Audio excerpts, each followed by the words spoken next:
fought vampires, and now Owl has a bunch of vampire teeth. So you defeated probably like 80% of the vampire. Some of them disappeared off into this, but like at this point, there's a whole bunch of open graves, which are obviously where the lesser vampires go hang out during the day.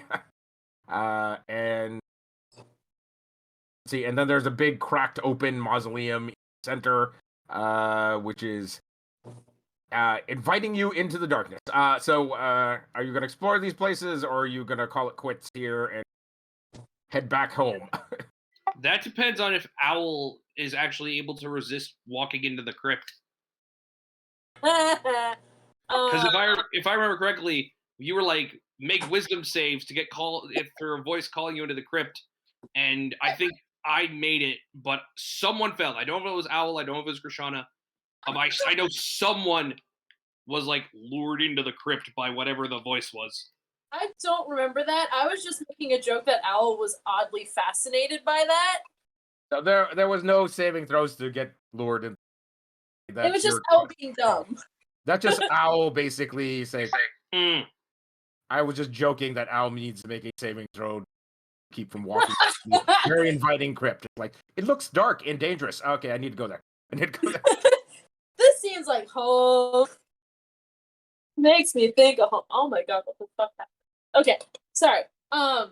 Anyway, I say we should ask Lady Emma if she has any like spell slots to like burn these spots real quick where the like vampires could return, because we didn't get rid of all of them, and if they're getting into shenanigans, we won't want them to have a place to be.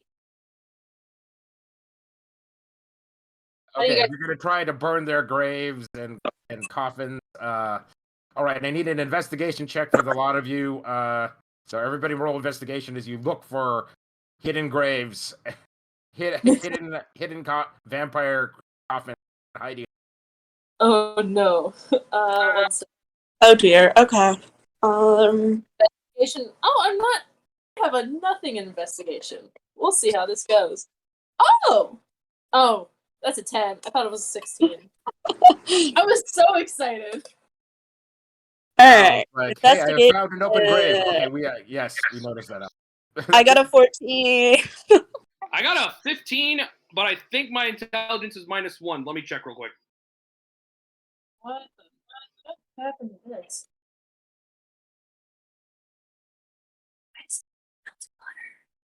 Okay, you poke around the graveyard. You find like one extra one that resident has vacated, but they managed to close the lid before heading out. As you search through the graves, you find various trinkets and small shiny valuables that have been pilfered from probably other graves, and the vampire's other victims. There's a little bit of coinage, but most of it is like small, cheap jewelry, cameos, jewelry, silver rings, and that sort of thing, necklaces, and pocket watches. So you find enough of these things to probably give each of you maybe 100 gold apiece. Once you sell it all off, right now you just have like a whole bunch of random trinkets. Lovely. These I'm writing this down as well. I feel like I have to ask from experience, are any of these cursed? No. They are just simply they're small valuable items that probably belong to some people's victims or got dug up out of a grave. Gotcha. All right. We love not cursed jewelry, and I saw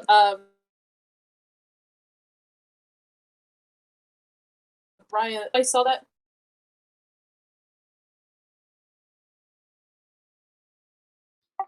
Right. All right. Oh, as a newly fashionable person, probably keeps probably at least 50% of it to start building her own jewelry collection, because she's never been one to actually wear jewelry. All right.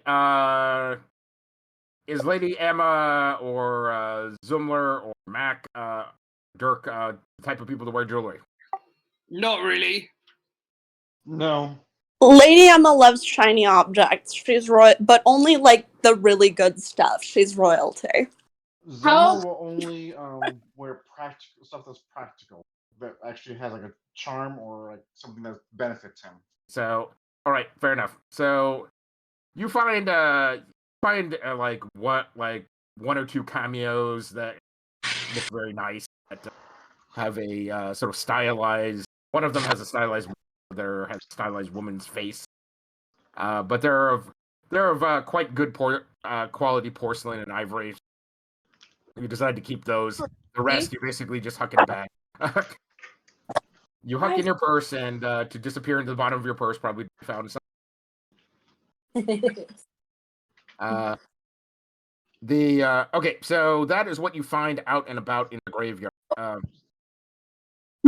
You're guessing there's more, but it's just like, unless you're going to dig up every grave automatically, it doesn't look like it's very feasible to find them. Because they can get in and out of their coffins by turning into clouds of gas, and you can't. And just about it looks like just about every coffin around here has some sort of vent on it, probably to aid with the eventual decomposition of the tenant within. So it's like they could be in any of these graves. All right. So that being said, there is the very inviting mausoleum/crypt center of the graveyard. Do you explore this thing, or do you leave it be? I don't know about y'all. I hate meant, the concept of exploring it, but I think we should. Do we explore it though, like at night? The head vampire is like, when he sort of confronted you, his voice came from that general direction. So you're guessing that's his personal abode. So I feel like we might find some interesting stuff, even though it might kill us. So I don't know. How are your spell slots? That's a great question. How are my spell slots? Because I have like a couple. I would be kind of okay. minimally, you've ground up. What is it? I think 3 fireballs, so 3 3rd level spells. I don't know what else. I think you cast a 4th or 5th level spell in there somewhere, but I don't recall. Let's see. Okay, I have 2 1st level spells, 1 3rd level spell, no 4th level spells, and no 5th level spells. Okay, so you've used up all your higher level slots. Yeah, You're down to dregs. But yeah, I have like. I think I was having a hard time following. I definitely don't have any first levels. I think I'm low on 2nd levels and like maybe a 3rd level. I'm not gonna lie. I like the idea of like, going home for a second for a nap and then like exploring during the day. Hear me out during the day. okay. Yeah, I agree. We'll come back. This All might right, kind of seem nasty, but as everybody's going and looking somewhere, it's like, why did we come out during the night? It's like, evil lurks in the night. We must defeat it. Okay. We'll ponder that wisdom later on. Because I think we rolled for who had the worst idea of. I think you all rolled bad, but Zumlar rolled worse or something. Just is everyone giving Zumlar the hairy eye right now? Just feeling Poor Zumlar. Poor Zoom. I was just like, Zoomster, Zoomy. Just yeah, but she's just tired, and you know she has teeth now, so she can't be that mad. All right, as you're sort of putting them up against your normal eye. Can I get these surgically implanted?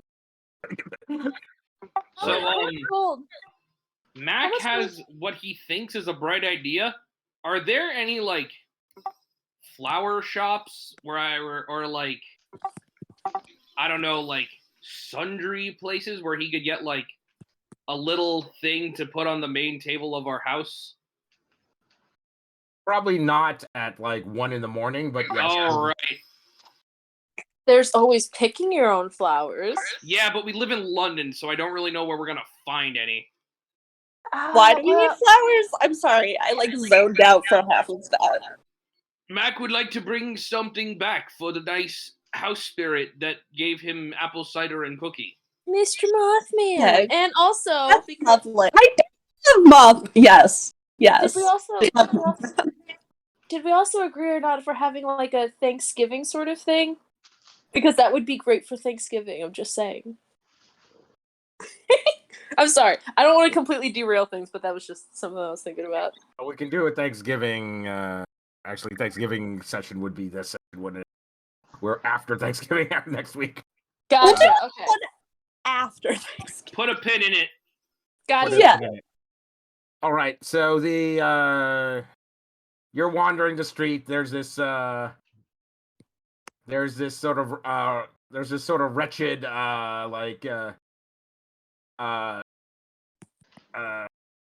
street urchin girl with bare feet and a basket of flowers. It's like, buy a posy for a pence, sirs.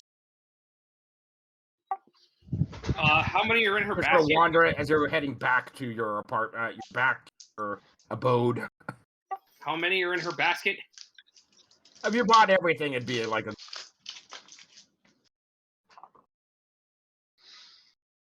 It'd be how much? You cut out. It'd be a 1 gold piece if you bought everything. Yeah, I will give her a gold piece and take the entire basket. Actually, no. I'll give her 2 gold pieces so she can get another basket, because I would like the basket too. Okay. Oh, God gracious, good. You're a kind soul, and say as she takes your money and basically scampers down the street and just. Aww. Spend it wisely, young lady. I want to give her my shoes. Not gonna lie. Anyway. The shoes that you left in your house? You arrive back at your abode. See, what do we give a name to the house fairy? Wasn't it It was, Arthur? I don't know the we're gonna cartoon. use Arthur from the moth. Okay. Yeah, it was from a cartoon that I'm unfamiliar with, but I know you referenced it to something. Yes, it is technically Arthur from the moth, but thought we might have come up with a different name. Okay. We're not that clever. I mean, you are. I'm not. I know I'm not. I would do it. Nope, Arthur.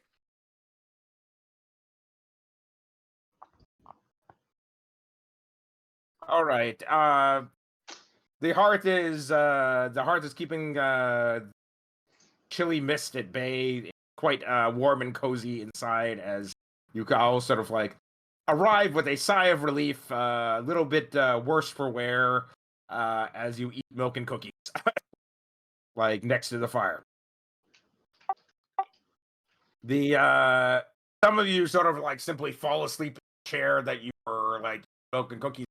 Some of you manage to head off to your own individual beds or bunks. Owl's doing a little hair care routine for a second, which is not something she does, but apparently she does now. Well, she just does it unconsciously at this point. Oh wait, she just fell in okay. It's like you'll comb your hair when you're not basically otherwise doing. You True. actually have a facial and hair care routine now. It's like, You're telling me she's not wearing a bonnet to bed with all that curly hair? probably. Yeah. That tracks. Yeah, she have a bonnet. At least now. All right. The evening goes by uneventfully. There's a particularly noisy crow like cawing inside the building. Oh, wait a minute, that's Whisper. That's It's hungry. awake! Owl's just fine. I hunger. I hunger, mother. I hunger. Yeah, Owl's gonna like just pat his little head, and if there's any rats in the room, she's gonna like try to like. Due to the fact you have a house fairy, no, you do not have rats. Damn, Arthur. What the fuck? Okay, so I guess Owl. But for there like always seems to be something in the cupboard or something to snack on, so you can always feed that to Owl. You can feed that to Whisper, though he seems to be less than satisfied. To give him the good stuff.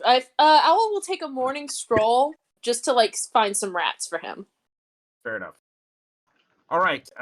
You will find a rat for Whisper, who's his multiple jaws and are all. Will you bring one back for nibbling? Ooh, that's a good point. You've managed to blast Whisper at least once or twice as tried to go after nibbling. It's just like just naughty. Hey, I have been taking great care of Nibbling. Nibbling is not the runt that she used to be. Still a runt, but not Nibbling the looks more same. healthy Still a runt, than, but like not than as she used torn up. All right. You can hear that it's like getting a little bit past dawn at this point. You finish a steep breakfast of scones and tea, and it's like you figure you're probably should actually stock the pantry with something as opposed to having it filled with fairy magic, because there's no telling what basically eating a whole bunch of food that's sort of generated by the Fae is going to do to you in the long run. One that when Owl was supposed to be getting information, she bought parsnips. Listen. I'm sorry, that was beautiful flavor, and I will not let it go ever. It's burned in my memory. That was amazing. I got parsnips. Lady Emma she's happily eating the food, and she's still unhappy that has anything to do with the Fae right now. Oh. Not happy about it. All right. Outside, you can hear the sound of children running around, playing in the courtyard as they're going off to another side, and then you hear someone a crash, and then somebody's crying, and then it stops maybe about 10 seconds later, and they're okay. They're okay. Zumlar's outside, definitely outside. He's usually awake before the crack of dawn. Zumlar, after this might be about a week of Zumlar at this point is like, I'm not getting up when I get crashed. Someone better be dying if I'm getting up. Zumlar's already awake at the crack of dawn to go for a run and stuff like that. Yeah. But yeah, you used to basically just like zoom in there. It's like, oh my god, is something bad happening? It's like, oh, okay. Oh no, yeah. You skinned your knee. Okay. Like, walk it off. Walk it off. He's already a tired dad. I'm here for it. All right. So you head back. I assume you head back to the graveyard at this point to explore the crypt. Yeah. Also, was that a long or short rest? That is a long. Sweet. Yes, thank you. Everybody has their hit points back. The scratches, the bites, the cuts have all sort of faded into slight red marks all over your bodies. So before we do that, can Zumlar go and talk to the battle mistress? Because that's what he was going to do originally in the morning. A long trip, so it's like you're gonna have to head. It's like at least a 1 to 2 hour trip to the north side of. So, because the Sisters of Mercy are on the good side of town. Yeah, and Owl doesn't look too pleased that he's like Zumlar's wanting to like take a long trip because she's pretty sure she knows where he's going, and she's not happy about it. She's like giving him like the hairy eye. Zumlar's probably go off by himself because he won't tell anyone why he's going. Okay, so you head out first thing in the morning, and like before first light, he's already. All right, so to make it there quickly and back, essentially spend 5 gold on a Johnny cab to get there back. Because going on foot is definitely the longest possible way to get there. Yeah. Oh yeah, I'm definitely. Okay, so you drop 5 gold on a black cab. The extremely pale drover with the bullwhip cracks. His black stallions rip across the London at lightning speed, and you eventually arrive the adjunct annex of St. Mary's, where the Sisters of Battle have their paladin chapter. The battle mistress is out in the courtyard drilling troops at the moment. It's like, well, Paladin Zumlar, what can I help you? I'll discuss everything. I'll talk to her about like a possible curse that he feels that Owl's possibly under. and then he'll describe what's going on and the crown that she found. Well, I suggest taking her to St. Mary's or perhaps your underground church in the South Ward. So, but we paladins have no facilities curse. We have some priests on hand, but they are mainly for tending to fellow paladins. Also tell her that her Owl's reluctance to go anywhere. Well, that's how curses often work, right? So you may have to surreptitiously arrange basically a trip to a chapel. That or get a high priest to come to you. I was hoping to borrow one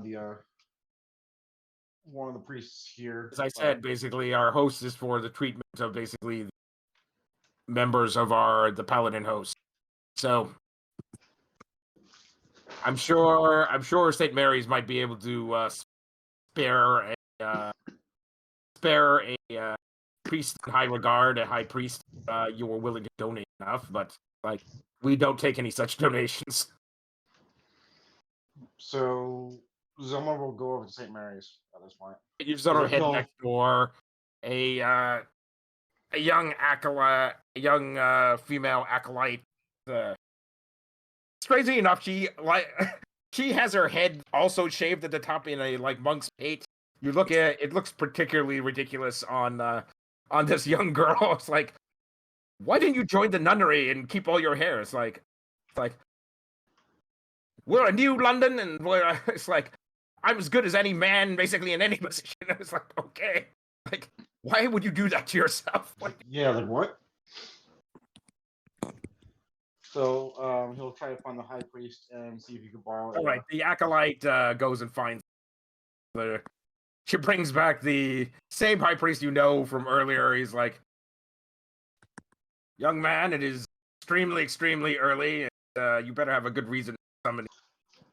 Zumlar will kneel before her and apologize and say, there's a matter that I wish to speak to you about. And he'll describe what's going on. Oh, well, yes, that doesn't indeed sound like a terrible curse. Beauty and power. And all that. Thank you. Do you know if there's any side effects to this curse, or is anything Well, you haven't noticed anything other than that basically Owl suddenly is smoking hot. Seems like a year problem so far. Even Lady Emma's like, Max over here, think about it is that seems like a you problem. Essentially, women or what? Zumlar being a father and stuff like that? It's kind of I kind of miss the old Owl. How dare my daughter become smoking hot? That sort of thing. Owl would smack if she ever heard that shit coming from his mouth. I swear to God. Okay. All right. It's where is the young miss point, and I will see what I can do to decurse her. She doesn't want to come. That's going to be very difficult because I don't want to go. Can I offer 100 gold as a donation? Do you realize my basic services is that cost £1,000? God damn it. I don't get 1,000 anymore. Yeah, 500. Yeah. Anything I can have a lower priest help with? If this curse indeed is infecting her mind, this is the curse of the highest order, which is not going to be a young priest is simply not going to be able to alleviate. You will need a full atonement, which usually also involves a quest. So, okay. Wait, what is this curse, and why do we have a problem with it? Oh, so it just Al picked up the what is it?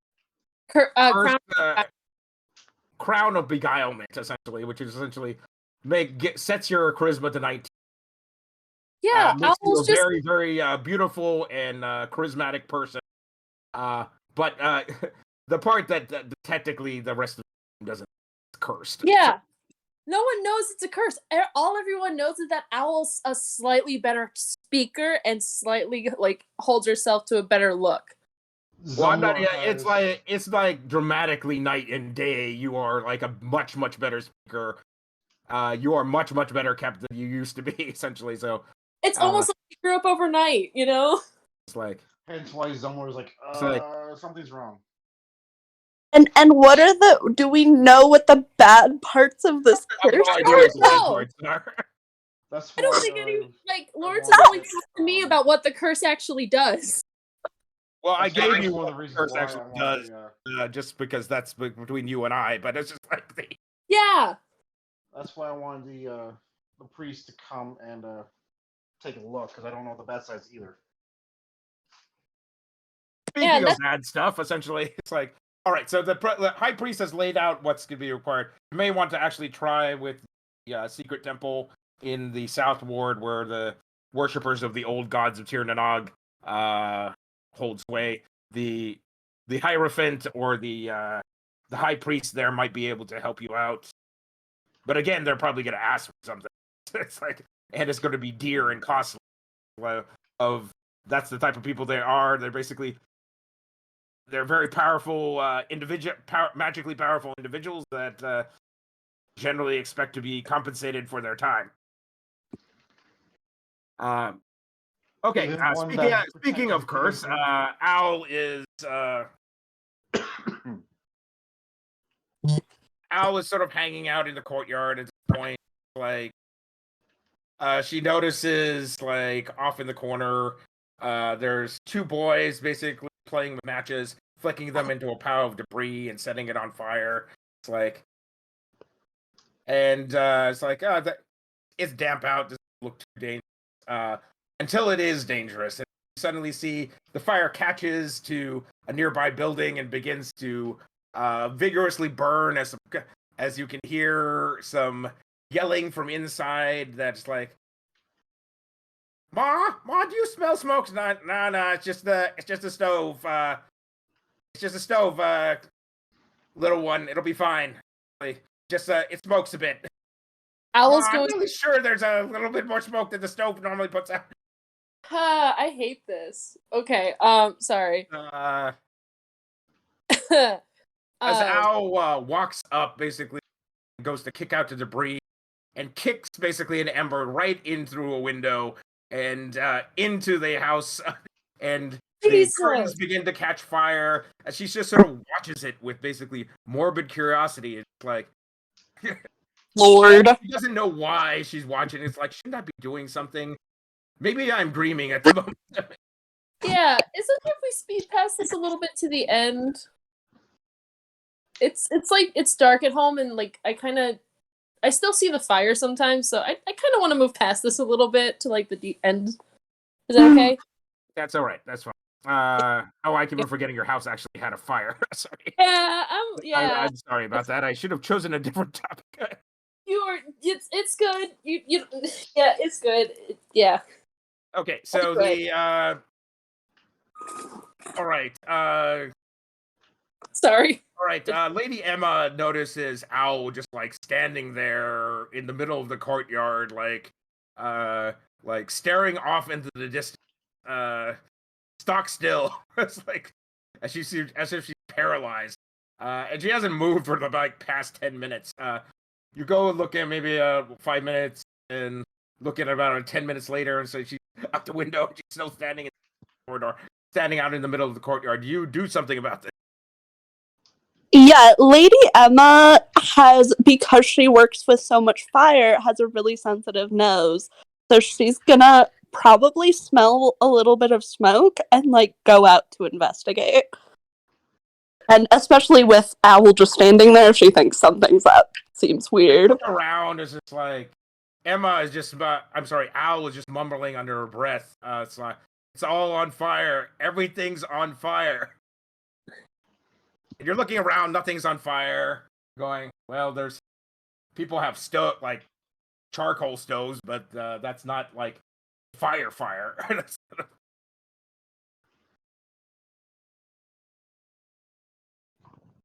Okay, so there's nothing actually on fire. Nothing Right now. actually on fire. Okay, I'm gonna talk to Owl.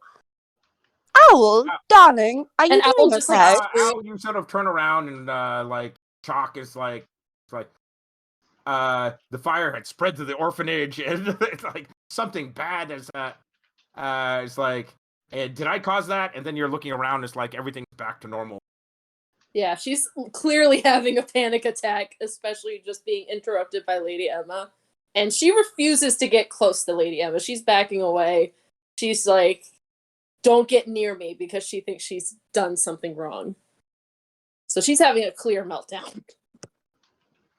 Okay, Lady Emma's gonna go back and find the others and be like, yo, what is going on?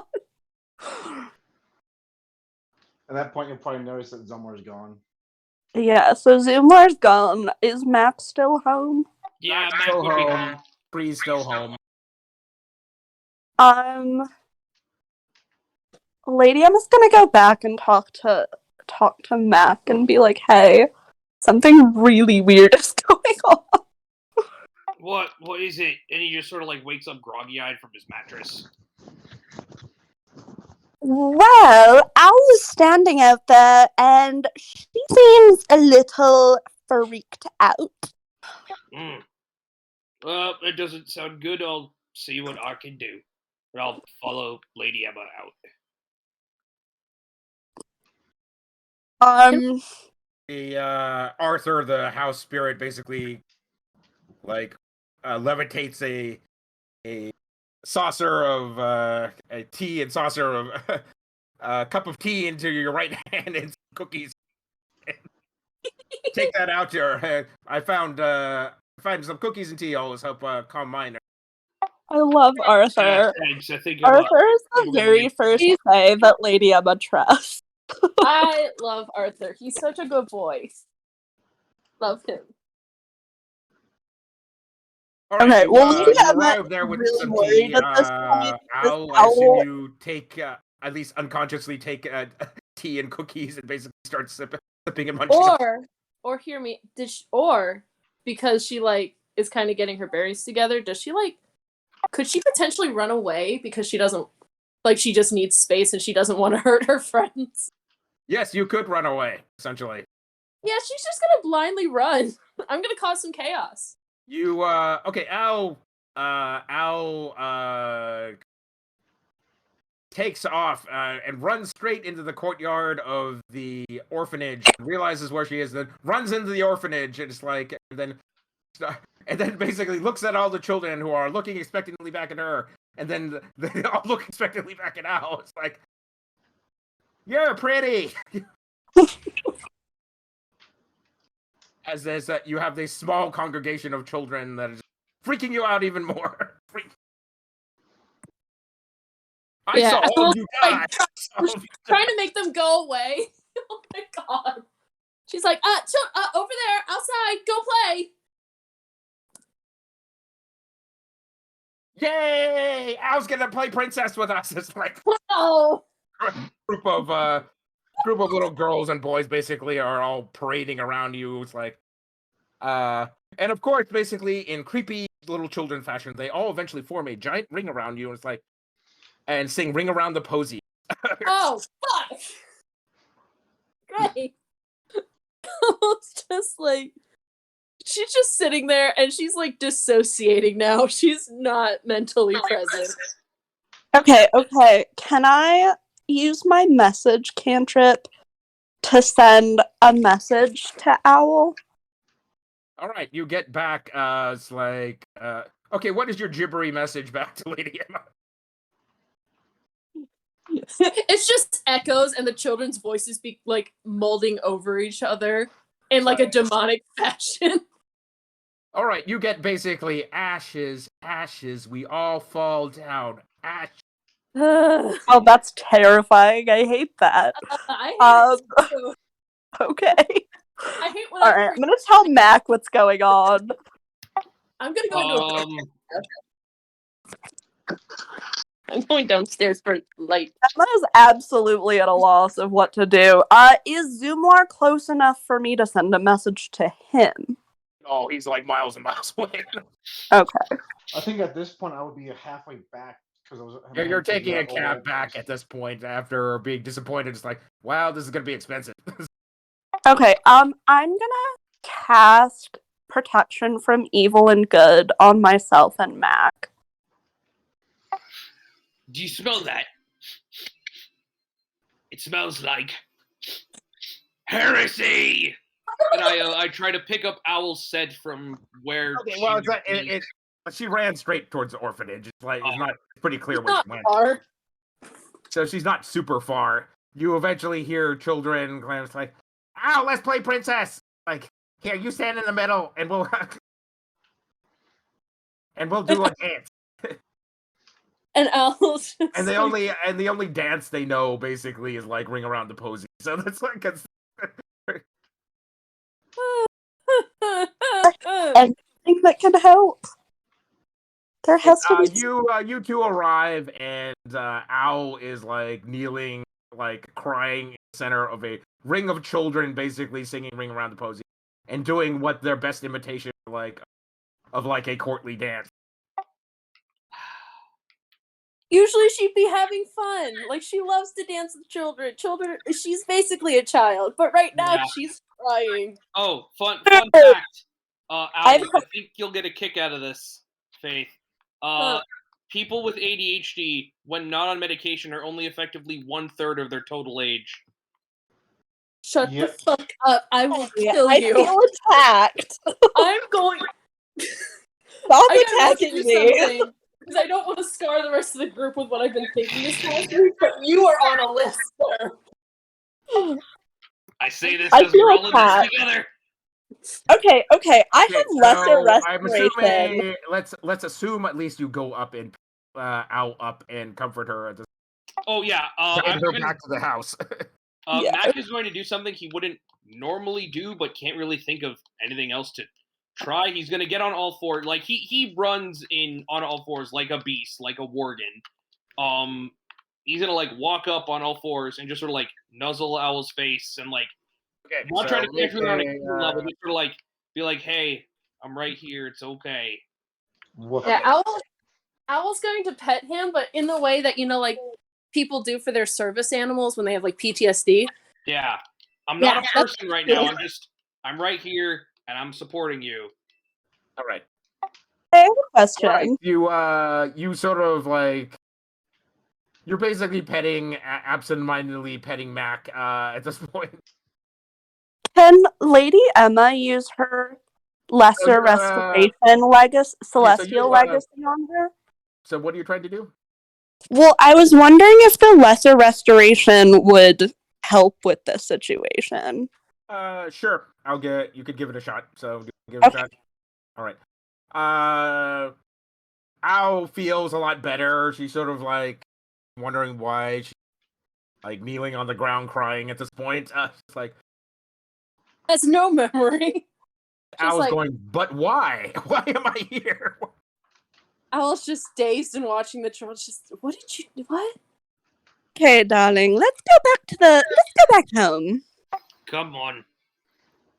Owl's just okay, and just following them, just like still kind of like dissociated, but for a different reason. Now she's just like trying to figure everything out.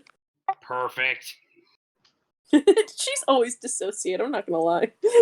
Okay, so you arrive. Owl's sort of like moments later. Owl's sort of just back to her chipper self. Is like, what's going on? It's like, is she doing stuff with the parsnips? She's doing stuff with the parsnips. You help Arthur basically peel the parsnip for lunch. Miss Owl, Lady Emma, it's like, Mack, weren't you going back to the graveyard this morning? It's getting awfully late. And I was just like, oh shit, you're right.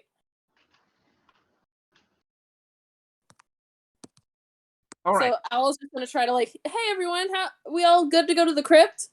I should be asking you that. Lady, like, why? her head and like rubbing her temples, like I I don't know. I don't know what to do. I'll just wait. Why? What's going on? What happened? I think at this point, Zumlar would have pulled up by now in the Where's, taxi.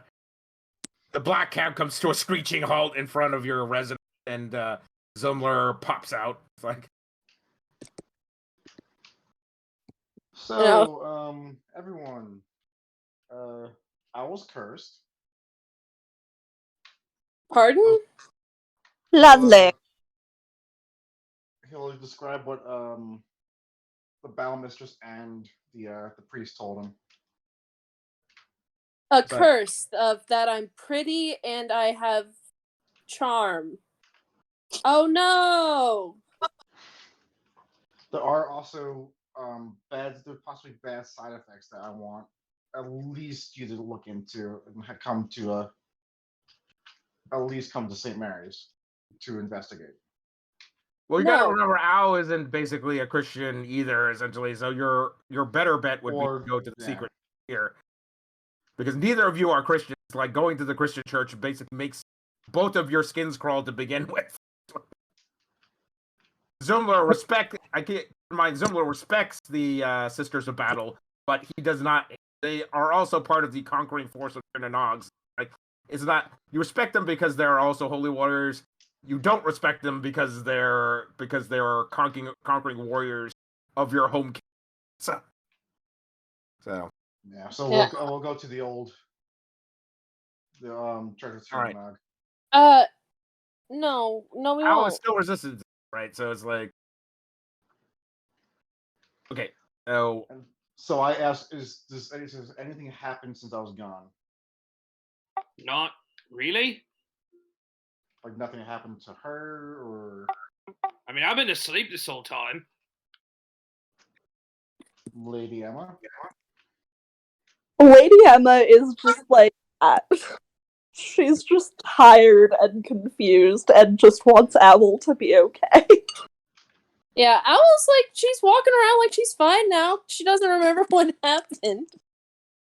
Like, she has a really good skill of dissociating during bad events. She's got some practice.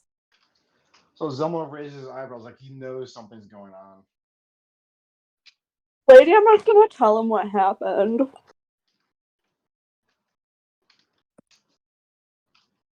Yeah, so Owl's just like, so are we ready to go to this crypt now? So how about this, Owl? We go to the crypt and then we go to the church. How's that? I don't want to go to the church. I understand, but I just want to make sure there's nothing. If there's no other bad side effects, if there's no bad side effects, then keep the curse. Keep the crown. Yeah, keep the crown. Lady Emma's just shaking her head like, I knew I should have cast protection from evil and good.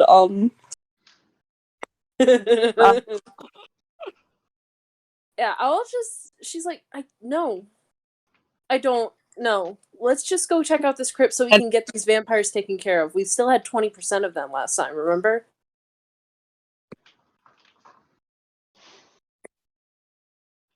Like, Lady Emma's gonna admit that she does want to see what's in the crypt. Oh yeah, Zumlar also wants to see the crypt too. Okay, fair enough. Let's go do that. Thank you. All right, so you come to an impromptu agreement. It's like, let's go see the crypt. So you head over there. It's like mid-morning, about 11 point. Before we go, can Zumlar send a message to without anyone knowing, send a message to the church to let them know, just, hey, can someone meet us at the graveyard and pretend that they're just they'll write down everything that happened. Okay, so that's gonna take 30-40 minutes to write that stuff down, unfortunately, because Zumlar is not like a eloquent and basically or fast writer. Let's put it that way. Oh, I thought Zumlar would be since he was a royal guard kind of thing.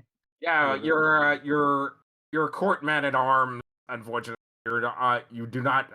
You are a soldier. If you had a noble background, that might make sense.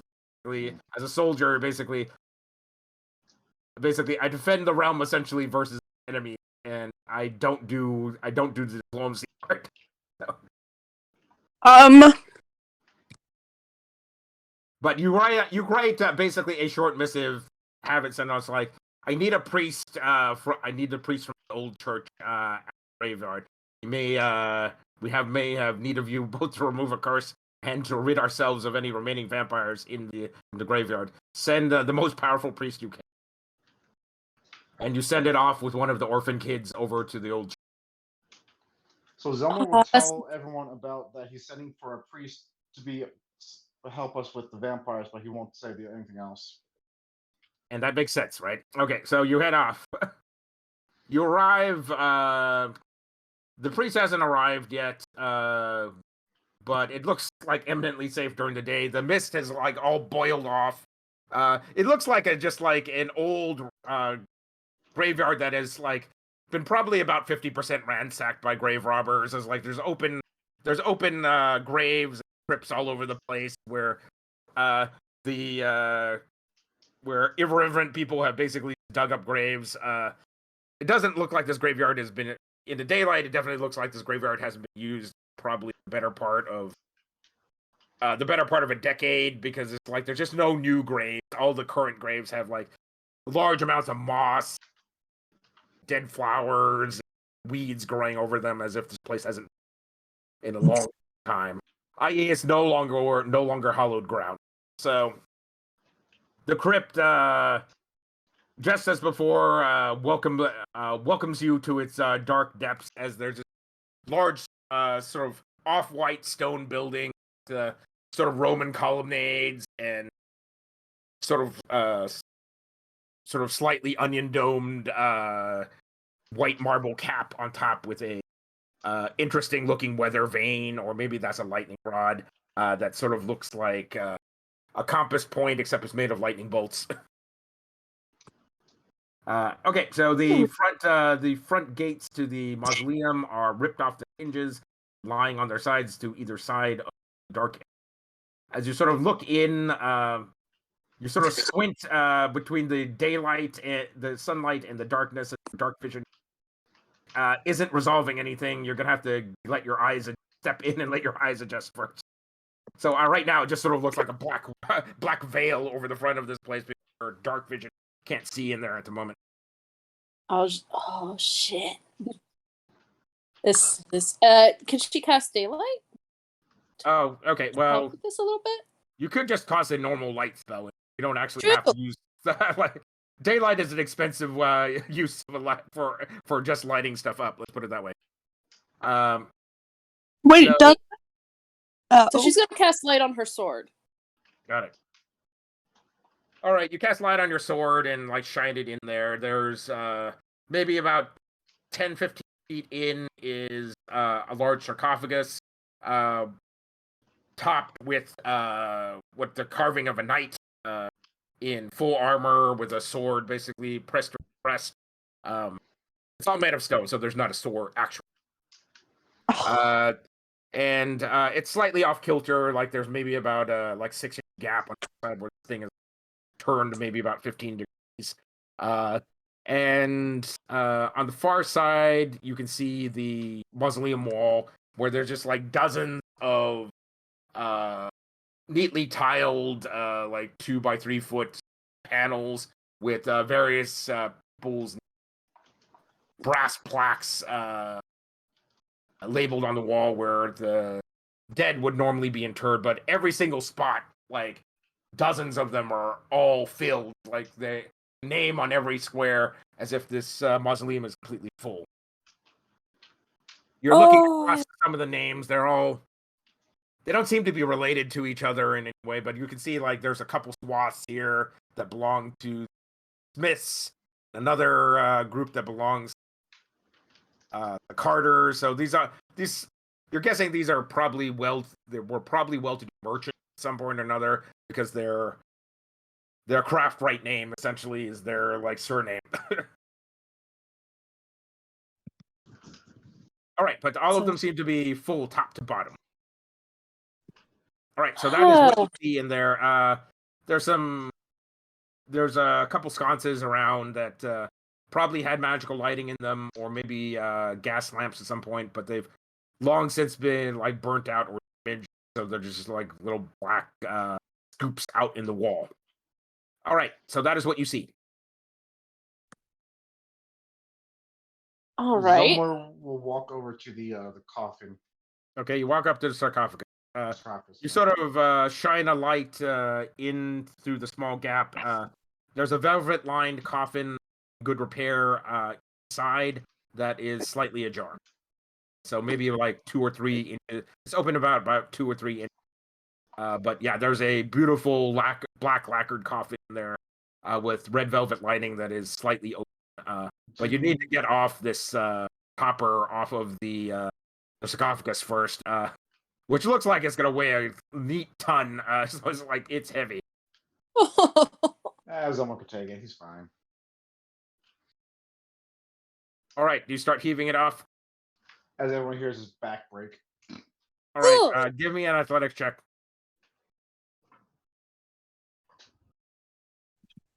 Oh, fuck. 11. You manage to get it off, but you drop it. You drop the sarcophagus on your foot. There's a loud. Everybody hears this loud crunch as if bone broke, and his foot is just like, that looks bad, man. That looks bad. Oof. As you take 12 points of crushing, it's like, and his ankle's at a weird angle. You're going, oh, bad. As he's sort of like, you're molding all the pieces back together and using lay on hands to basically. I was about to say, Owl's gonna like pat his shoulder, just, you okay there, bud? I'm fine. For like 12 points of Totally lay on fine. hands. Right, so just chew up, what is it? How much did I say? 12 points? Yeah, so chew up 12 points of lay on hands and put your foot back together. Like, you're going to need to get a new boot. So I like these boots. God damn it. Just get the drink from Resident Evil 7 and 8 and just pour that on there. That'll work fine. We can sew it up later, right? It'll be fine. All right, there's a black lacquered coffin that's cracked open maybe about 2 or 3. You can't, other than it's lined with red velvet, that's all you can. Off the right and left side of the coffin, you can see the bones of like what has to be hundreds of small animals, like birds, mice, rats, scattered around the edges, sort of filling in the space between the coffin, the sarcophagus, and the coffin. So Zumlar's going to start taking the coffin cover off, but he's going to draw his blade. You draw your sword. Does everybody get ready for battle at this point in case something pops out of here? Yes, Owl was ready with her light sword, and yeah. All right, so everybody whips out their weapons. Basically, so Emma's readying a spell as you flip the coffin open. Like, okay, that's disappointing. It's empty. All that sort of there's just this black cane, essentially with a gold cap, sort of like lying across a silken velvet pillow in the center of the sarcophagus. There might be more in there, but you have to search it. But before that happened, all the basically skeletons of all the vermin and birds, rats, basically, fish, basically, fly up into the air and begin to swirl around you and stab into your skin, basically, and rip at your flesh. Okay, I need a, what is it? Let's go with a con save for everybody. I was about to say, I would like to pre-rage. Okay, you pre-rage. That's fine. You are rage. I'm gonna be hurt. That's an 8. 16. I have a question. Emma has necrotic resistance, but also, what was my question? Are Mack and I a little bit protected against this because of the protection from good and evil spell? Ooh. You can have advantage on this. Sure, why not? Okay. Owl got a this is evil magic, so sure, why not? All right, roll your save with advantage, DC 15. That's for Lady Emma. Everybody roll it normal. You can take advantage of one of the paladin's protection auras, not both. Whoever has the higher aura, I got 21 plus that. So I think that probably is Owl at this point, who has the +4, so you all get So that makes me a dirty 20. All right, full damage is 35, half damage 12. 17. 17. Oh, damn! Owie! If I made the save, wait, what type of damage is this? This is slashing. So if I made the save, halved to 17, halved again down to 9 or 8. Sure, I'm fine with that. Okay. I just want to make sure we're on the same page, Lord. So, the rules are a guideline. I follow them to whatever you set. No, that's fine. That seems perfectly reasonable. This is actual physical damage, so as every little bit of vermin skeleton in there flies up in a giant cloud and starts biting, cutting it. All right, so this standing cloud of skeletal vermin tries to strip the flesh off your bodies. You all stumble out of the crypt at this point, unless people want to stay. I'm assuming you're all trying to get out of there. Yeah.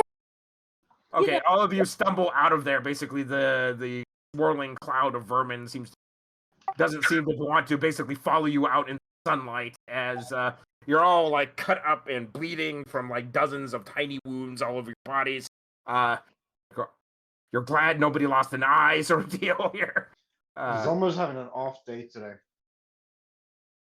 Okay, so who needs help? I have like 38 points of lay on hands, 12 from Zumlar dropping stuff on his foot.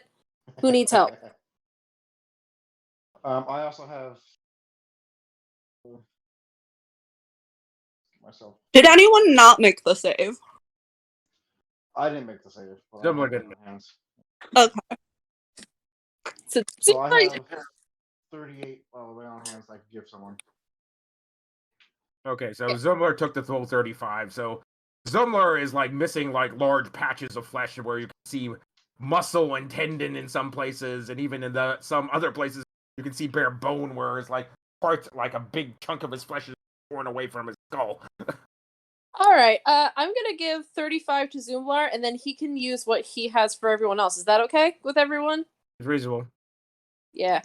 All right, I'm gonna do that. Okay, Zumlar has like a number of pink fleshy spots, like where his hair hasn't quite grown back yet, like, and his newly grown flesh is like sealed together. Owl's just it's like, and you say I'm irrational, like what? Buddy, I'm having an off day today. I'm sorry. clearly. This is why you stick with Drew. Oh my I think God. Mack and I only took like 8 points of damage. Okay, well the lowest you could have taken is 7. Oh, 7. Because this is slashing damage, it's actually physical damage. Yeah, Mack just has special I stuff. would like to rage! Mack just has barbarian rage, so he gets to have any. I have the And then- damage, and then I made the save, so it's halved again, so it's quartered. All right, so Well, you. maybe I would use some. All right, some there you can see dozens of glowing, beady blue eyes staring at you from a cloud of death, like hovering just beyond the sunlight, inside the mausoleum at this point, as they, as you could hear all sorts of like weird chittering bird calls, blurping noises, and frogs, and just like. Can I? Zumlar's gonna look at Lady Emma and say, "Hey." I was gonna Fireball? suggest that Lady Emma throw a fireball in there. I was Yeah, that's just what. about I'm glad we all. So go ahead and roll me the damage for your fireball. to- Okay.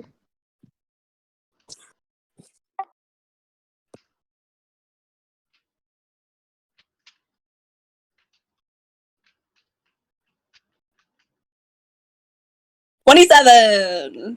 All right, the like all the little blue glowing undead eyes basically wink out of it as you hear the clatter of like tiny bits of bone Baba Booey. spattering like the sound of rain against the side of mausoleum as there's a sort of steady thrum of little bits of bone for about 5 or 6 seconds, and then there's quiet. Hell yeah, Lady Emma. Nice. Too bad All there's right, no you do bones. notice, however, the coffin and its contents are on fire at this point, as they seem to be burning merrily in the center of the mausoleum. Wait, How Lady does- Emma has a control fire cantrip. She's going to use it to move the fire away from the coffin. You basically extinguish all the fires. It's like, okay, well, the coffin's slightly burnt. It might be valuable, or there might be something valuable in it. I don't want to accidentally destroy that. All right, the cane in the center seems to be wholly untouched, which sort of is indicative it's probably magical. The velvet pillow and the velvet lining of the coffin are like very badly scorched, as is the top of the lacquered coffin, which seems to be extra flammable. Is Right, the so you cleared out the vermin swarm. Now, what are you doing? has the priest arrived yet?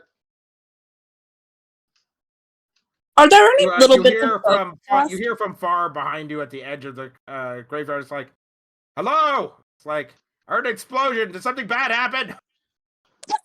No, something amazing! Lady Emma at the works! Thank you, Al. And Zumlar will yell, "You must be the Are you gonna priest, come to me, or should I come to you? I'm not sure. I should come to you. This graveyard doesn't look quite right. It looks like there's undead here. We took care of a bulk of them, so you're Did relatively we? safe." I feel like Ella wants to taunt him a little bit. Like, no, he's lying. Or something. Just taunting him a little bit. Just a little bit. I think Zumlar's speaking French. I don't know who we is. Lady Emma did all the work. Right? Right? Like you hear from like yelled out at the. I'm a wee little priestess. I really prefer an escort. So if you want me to come to you, you should come and get me first. I'll leave the group and say, "Hey, everyone, stay here. I'll go get them." All right.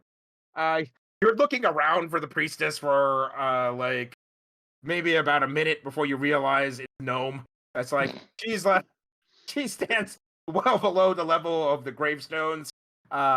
She has like one like Pee Wee Herman like spike of hair that sort of sticks up straight up from her like silvery a silvery dome of hair. And she looks at you with bright big violet eyes. It's like, "Hi, the High Hello. Priestess sent me." So Zumlar will discuss what's going on, and then he'll also say what the other reason why he requested a priest. Okay, well, I'm not a battle priest, so I don't know how much helpful I'm gonna be. I normally bless homes and tend to the sick and wounded, that sort of thing, marriage ceremonies, but I'll help where I can. Know anything about curses? Well, I can remove a curse or two. It depends on how powerful the curse is. Potentially very powerful. I was hoping like a high priest or something that would come. High Priestess always never leaves the old temple, It's like these benefits of being the high priest and all. Can Lady Emma use polymorph to turn Owl into an inanimate object so that Owl does not resist being checked for curses? You can turn at. Okay, so regular polymorph only allows you to turn somebody else, some sort of beast or animal. So that has a sort of a wide definition of things. So it could be like a fish or a slug or something that can't get away very easily. Okay, can I turn her into like a a snail? Sure. Okay. All right, Al, I need you to make a. I think it's a Constitution save. Constitution save. Cool. Constitution. 8. Your Al sort of goes poof and turns into a. Lady Emma reaches down and very delicately of like rainbow sparkles, and you have this rather like a snail that's about the size of like a volleyball. That's a big ass snail. That is a giant snail. African snail, isn't it? Like, I love those. They're so cool. Lady Emma finds nothing wrong with this because stuff like this is Feywild all over the place. Yeah, this is normal for me. Her idea of what a normal snail is does not match anybody else's idea of what a normal snail is. Because Owl's salty, she's gonna poop on Lady Emma's hand, snail style. Snails poop? Yeah, Yes, they they do. do. All right.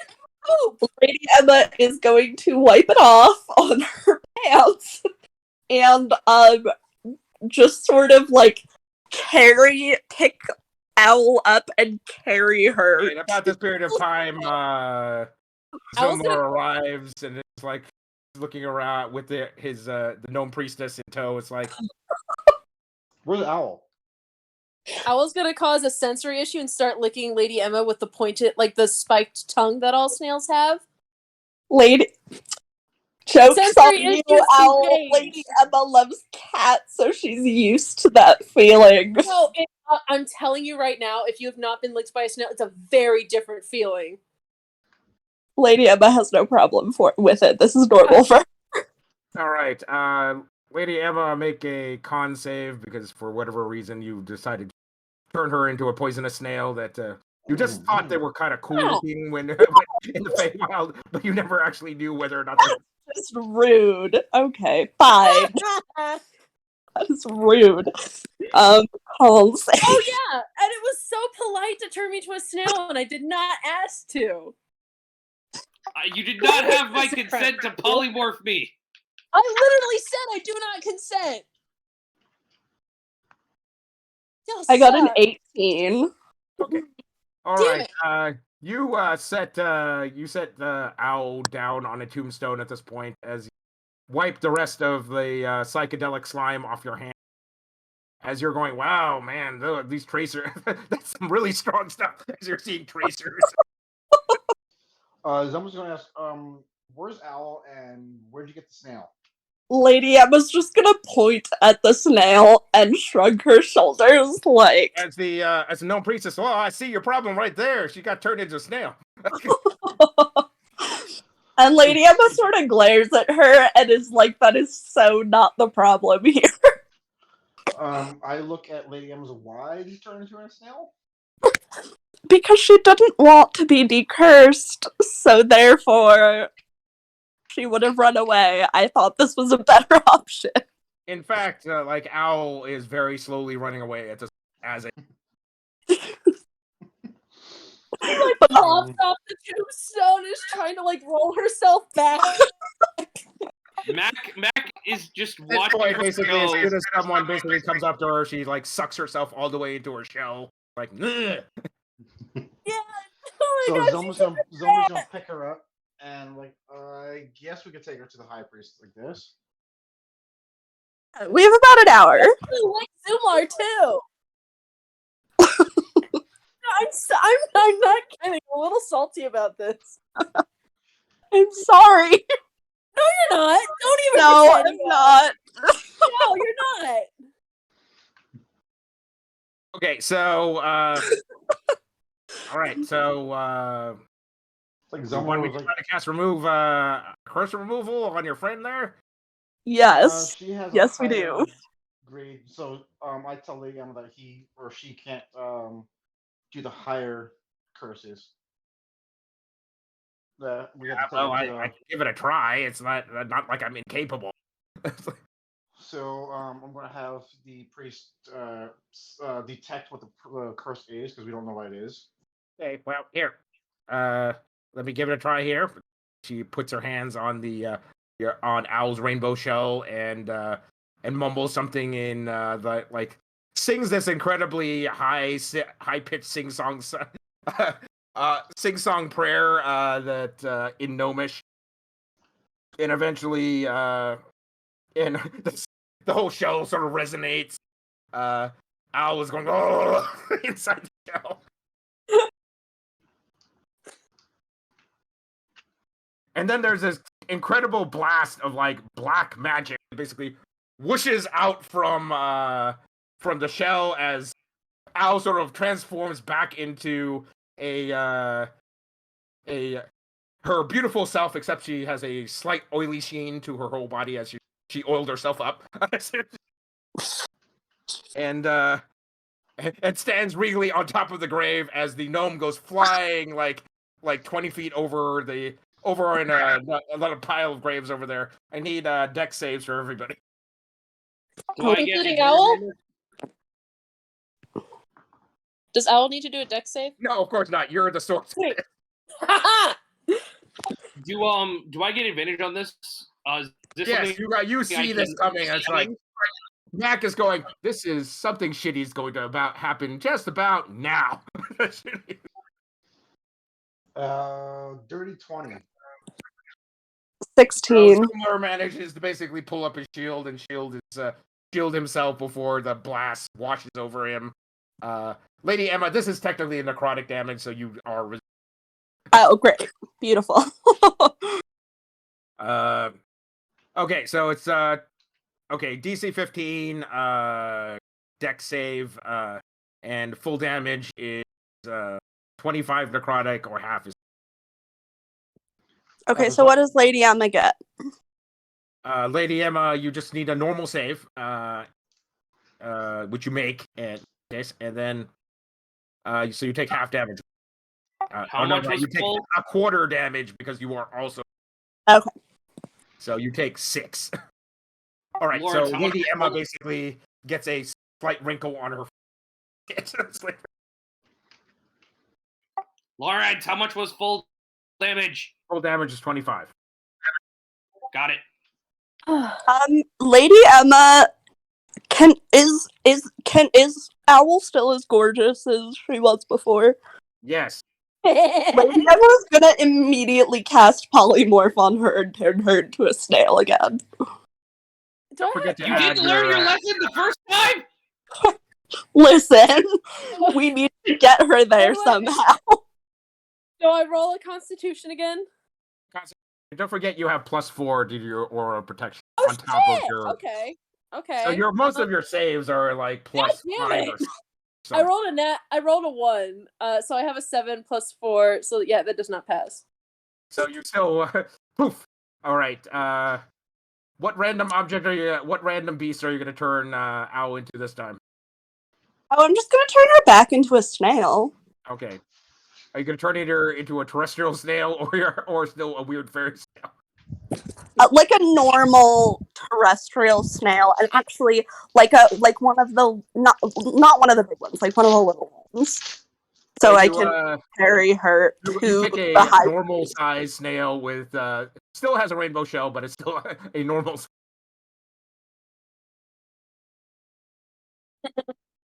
Still, huh? Zumlar preferred to convince. I don't know why, basically, but they're on top of the shell is a little crown, actually like a royal crown.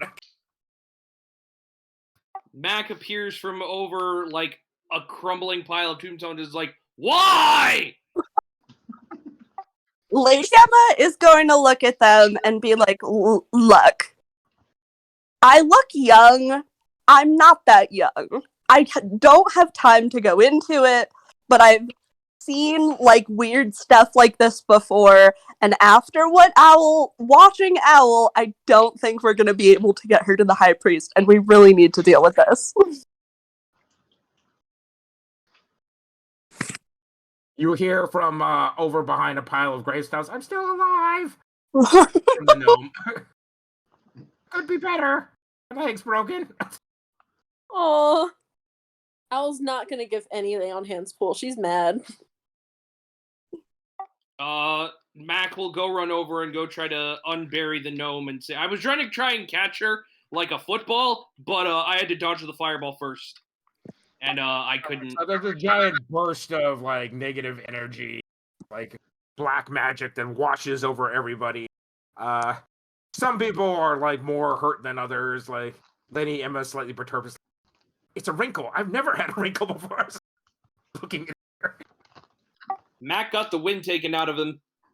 Mack basically literally like looks like front to back. He has no fur on one side and fur on the other.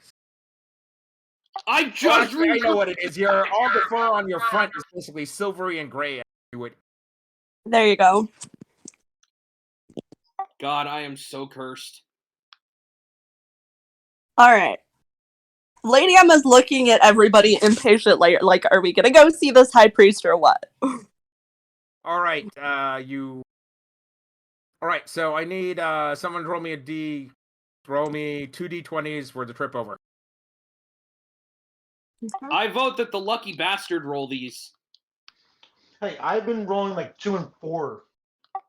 That's fair. Maybe 117 today. But I'll still give it a go.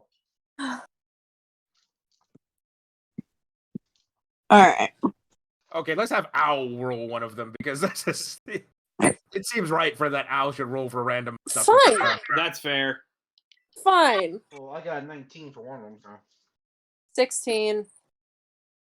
Okay, Owl, just give me another roll on top of those. Oh, gotcha. Okay. Roll. So you are the wielder of the crown. You probably should have some input on. Thank you. I appreciate that. 12. 12. Okay. All right. You're sort of trundling along with Owl as a snail in tow. You're about 3/4 of the way over there.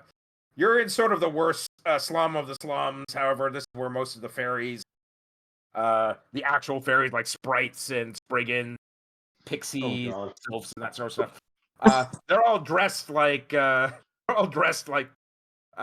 various street people with fairy wings, and it's just like sort of.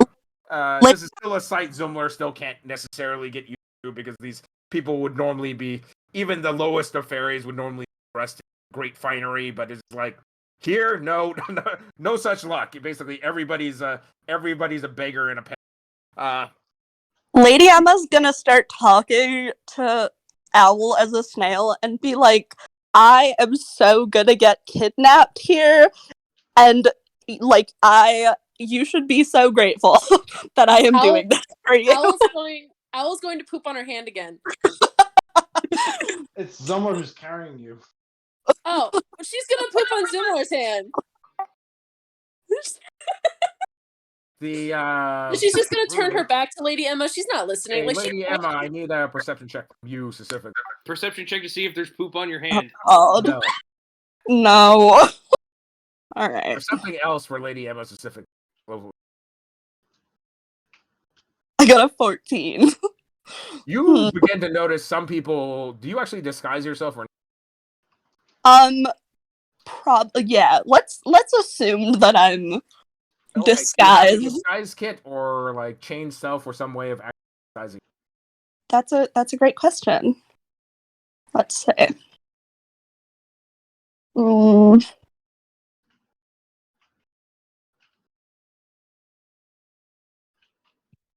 So I think there's a spell change self, which is second level. No, I don't have anything like that. Can I just have like a hood or something?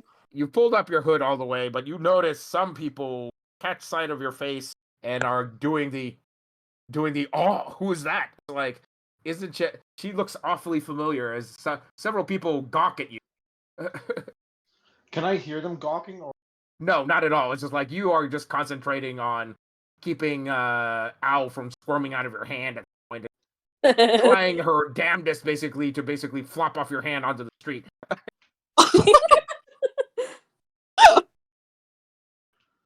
All your gloves are all covered with slime at this point, and it's like, ah, damn it, I'm not gonna be able to wield a sword like this.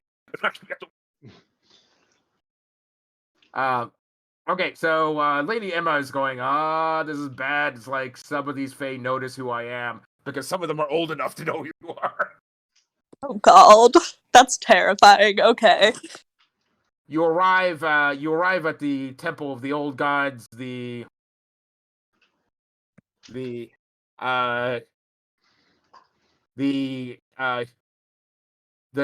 gnome priestess heads to the back and says, "Okay, I'll go get the high priestess now. She'll see you in a moment. If you could wait in one of the chambers over here." She sort of waves over with her left arm to one of the side shrines.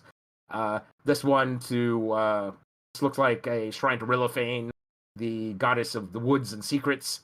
Well, actually, goddess of the secrets of the woods. Put it that way. That is the actual. So is Zumlar gonna put there's a sort of young elvish woman in a maid's uniform, sort of kneeled before the altar of Rilliphane, who's this sort of like otherworldly elvish woman covered in leaves. A dress made of leaves of red and gold. she sort of startles as you enter, takes one look at the lot of you, and immediately sort of bows her head and shuffles out of the small shrine. You sort of take seats at the various benches and pews in here. So Zumlar is going to deactivate the hood of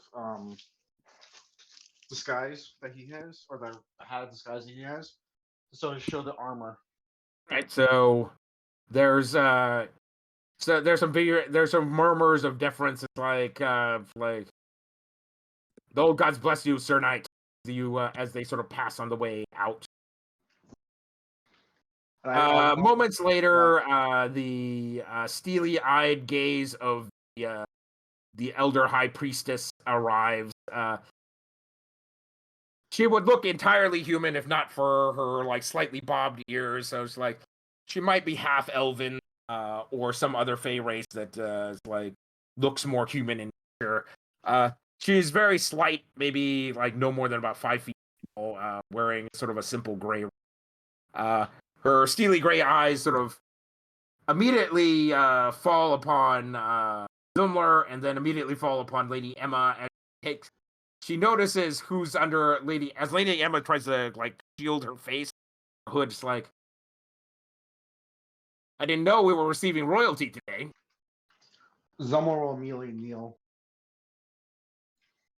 Well, not me, her. That's like, Lady- as meeting a high priestess of Ternanok, he'll kneel. I see. Well, I appreciate your obeisance. Like as the high priestess does a low curtsy. Does Lady Emma acknowledge this at all, or does she like hide her face in the corner?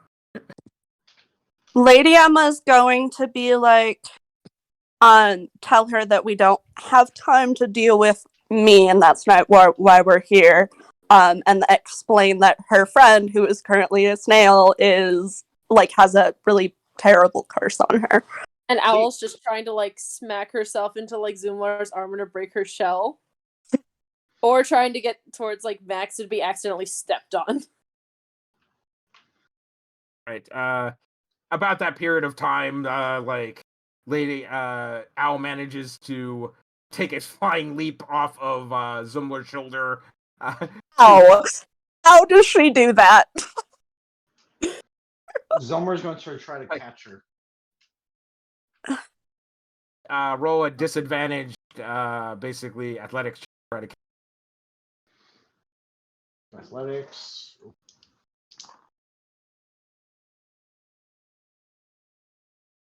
Shit. 19. Okay, that's with disadvantage. I rolled an 11 and a 10, and I have a plus 9 to athletics. Okay, got it. All right, you manage to you basically grasp for Owl as sort of like you manage to cup her in your hands before she hits the ground, and then close her hands and she squirts out of there with a loud and goes careening around the room, eventually cracking her shell and turning back into Owl in the in Riliphane's the statue of Riliphane's outstretched arms, basically like plump. Yeah. Owl is glaring at everyone, just what the hell? Lady Emma is just like looking at her apologetically, like, I'm sorry. No, you're not. Yeah, she looks back at her. No, you're and looking her. And Owl doesn't do this often, but she's looking her dead in the eye. Just no, you're not. We were supposed to be taking care of that crypt. There's a whole bunch of shit going on in there, and we're worrying about this because someone over here can't handle that I'm getting older. That I'm actually growing up and having agency over myself and not just dissociating back into a 12-year-old. Let me make this clear. Zumlar wanted to wait until after we dealt with the crypt before bringing her here. Either way, you didn't tell me that this was happening. You didn't say anything. Turn into a snail. Lady Emma's gonna talk to the priest and be like, well, is there anything you can do? Let us not talk around the person that I am supposed to help. Miss Owl, like your friends have brought you on here under duress, so I must ask you directly, do you wish to receive the aid of the old... Yeah. I haven't had any agents. I have to say, won't hurt. There's no harm in having me check you over. I don't think I want this because it's being forced on me. And Owl just looks at everyone just like, she's a little frustrated. May I just say that Mack has been in the back, not engaging at all. He's just sort of like watching. He has no stake in this. He doesn't want to see Owl forced through this, but he also doesn't want Owl to be cursed. He just wants so he's not like forcing her or anything. He's just sitting in the back and sort of like, I'm like Scooby-Doo watching something scary unfold. I'm just like... Well, your friends are very obviously concerned for your well-being. Have gone to such great lengths. Can Lady Emma tell Owl what she saw Owl do? Can, yes. Alright, Lady Emma's gonna explain to Owl what was going on. Yeah, I have PTSD. Side note, does everyone know Owl's dad, or has she still kept that secret? You have kept that secret. Nobody actually technically knows, basically, your father is basically big time crime boss. Okay, cool. I was just... Yeah, sometimes people have PTSD. You get yourself down from your ridiculous position of being held up by the statue at this point. Or do you basically continue to make announcements from on high? Because it's... Yeah, Owl's just like crawling down. And she just looks at the person. I may at some point want to return, but not in these circumstances. I've had my autonomy taken away from me all my life, and I never thought any of you would actually do that to me. Except Mack, he's being good. And then she just like is starting to walk off. Can we just continue what we were doing? Lady Emma is starting to feel guilty, but she's, like, holding her gaze. Yeah, and Owl's just looking down. And Zumlar is kind of like, can we at least try to get checked out while we're here? I know this is not how I want you to get here. I want to try to convince you. And she just looks at Zumlar, just, all you've done is try to convince me. You haven't explained to me, you haven't sat down with me, talked about our choices. You've just decided that that's what you want me to do. Because you have taken the authority of my father. Zumlar, I appreciate you as a person, but don't forget, you're not my father. And she's looking him dead in the eye.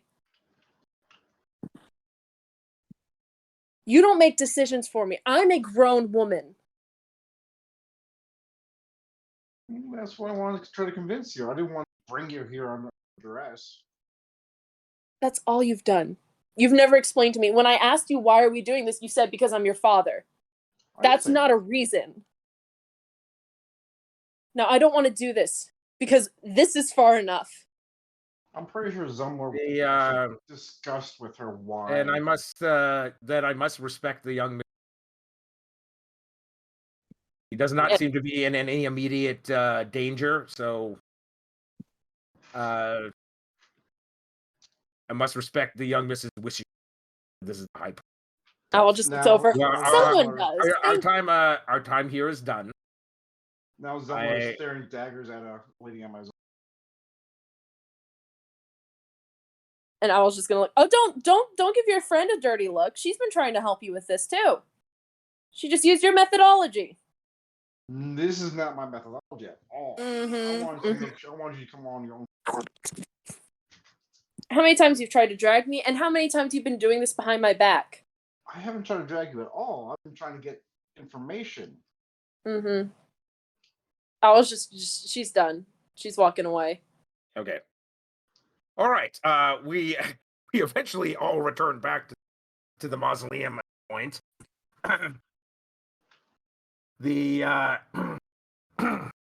Excuse me. Let me get a drink of water here, man.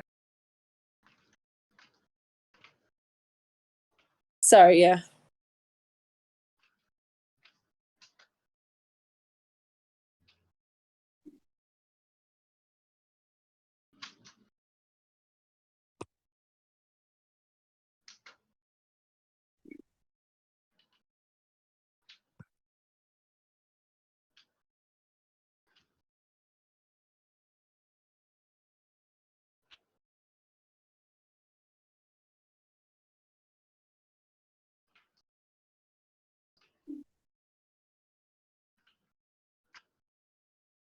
All right, so you are standing in front of the now partially torched mausoleum. Some of the marble panels in the back cracked under the heat, revealing some of their contents. See a pair of feet sticking out, some nice women's boots, some nice men's shoes. So apparently they were all stuck in there, basically head first.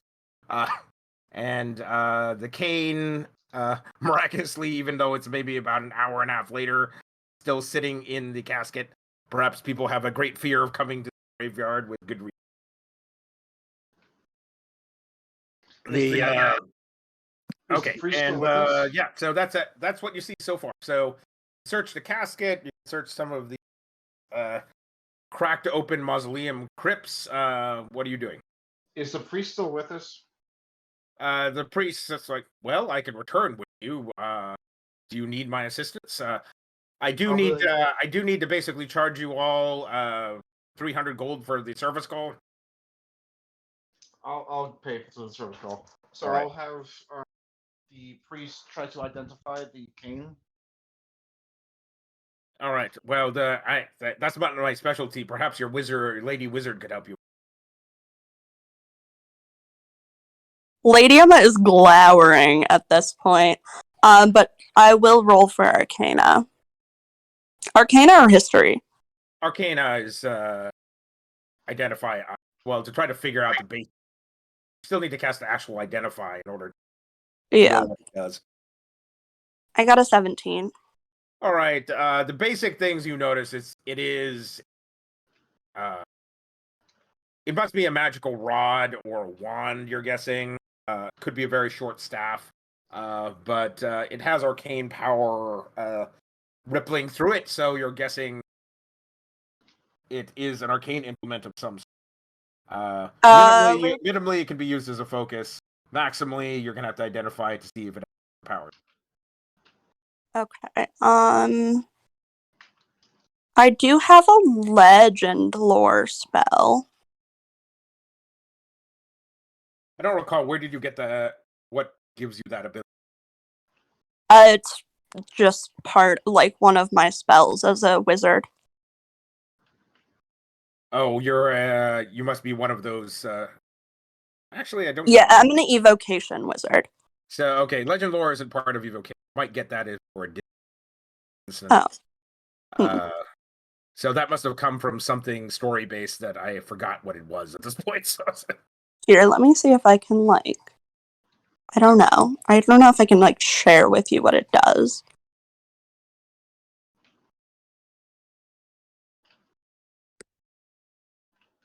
I always thought legend lore was 5th or 6th. It's a 5th level spell, yeah. All right, it's 5th level. Okay? Never mind. You do have the ability to.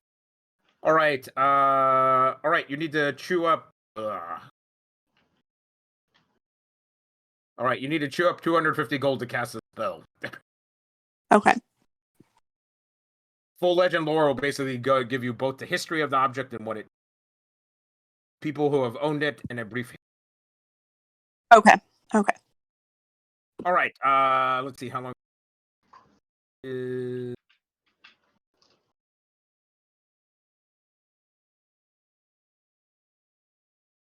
minutes. Okay. All right. You spend you sort of sit cross-legged next to the sarcophagus with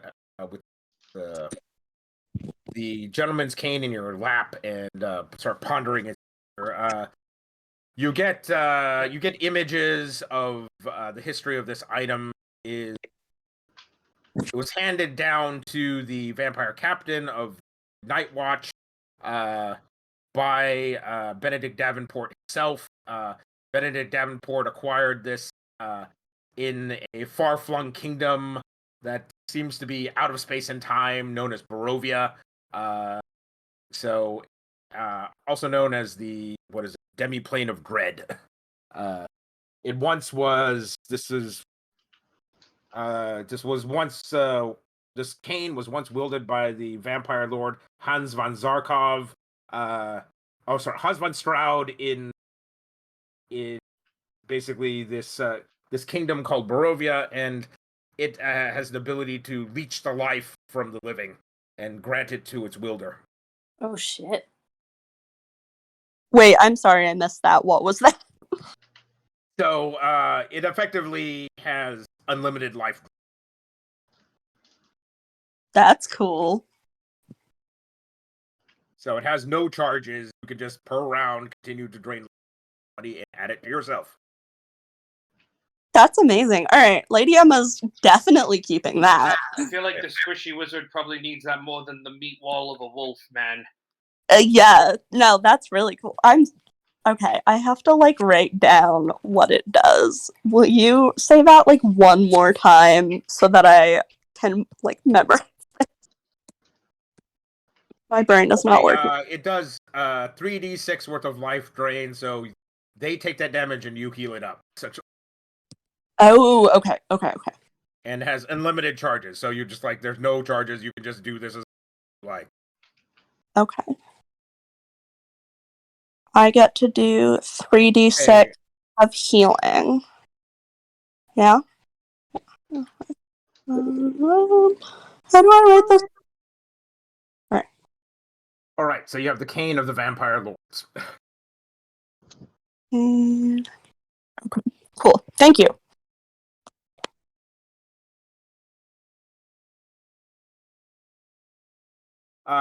Searching right,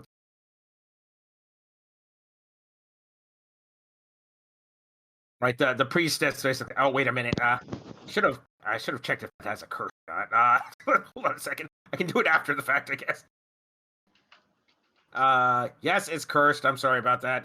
Do you want me to basically cast remove curse on you to rid yourself of this item now, or I can try to identify what the curse actually. Oh, tell me what given the history of the cane, your good guess, basically, more and more like a vampire. Oh, That has its good and bad points, right? You're even more immortal and more resistant to damage than normal, but of course you're a vampire.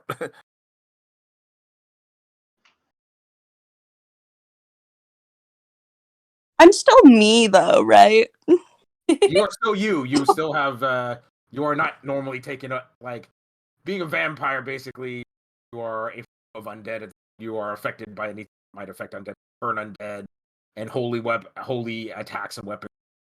You might not be able to cross water. You probably can't see yourself in a mirror. All the normal vampires. Oh, we better keep her away from the battle mistress, huh? Or anyone hunting vampires. He hasn't even used the cane yet, so just I'm saying. Yeah, I don't know. I'm gonna open it up for the team. What do you guys think? Mack is wholly against anything related to vampires. So will be Zumlar too. I was just gonna tell Emma, I would go messing with that would be with extreme caution. She's slowly. How long does it take for the van? Could I use it you a couple times? You saw a quick, you're in your mind's eye when Legend saw a quick historical montage of the vampire captain. He used to be a British captain during the Tirnanog Wars, and was horribly wounded and effectively disowned from his family. Benedict Davenport basically took him under his wing upon his return to London, gave him the cane to allow him to nurse himself back to health.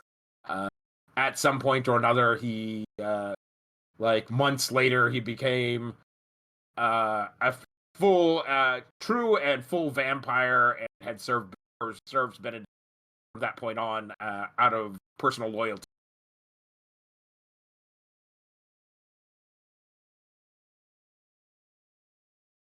So your guesstimate is probably like maybe a dozen or so uses, and you really have to start worrying about being a vampire.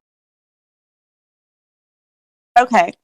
Emma's gonna take the cane, but she's gonna just like keep track and only use it 5 times total. Okay. Nice. Let me. It's for emergencies. Let me make a note of this for you. Not because Emma's worried about herself, but more because she's worried about her friends. Okay. All right. Well, that's your call. That's your call, miss. So it does seem to be quite a powerful magic item. So, all right. Should we search the casket to see if there's anything else in there, like money? Yes. All right. You start ripping up the red velvet lining, rip open the pillow. Eventually, plopping out of the pillow is sort of simple, blonde leather purse that's maybe about 10 inches high, about 5 inches across. So it's like a normal purse size, normal pouch size. You pop it open and go to dump out its contents. Gold after gold after gold, basically coin after coin keeps on pouring out of this until there's almost like 1,000 gold piled inside the sarcophagus. So this must be some sort of like minor bag of. Nice. So Damn. it is a coin purse of. Noise. Hell yeah.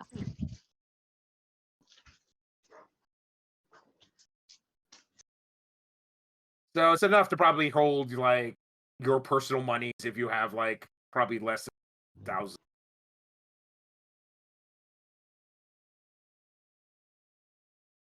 Right. So whoever wants that can take it with them. That is not cursed. So it's just money.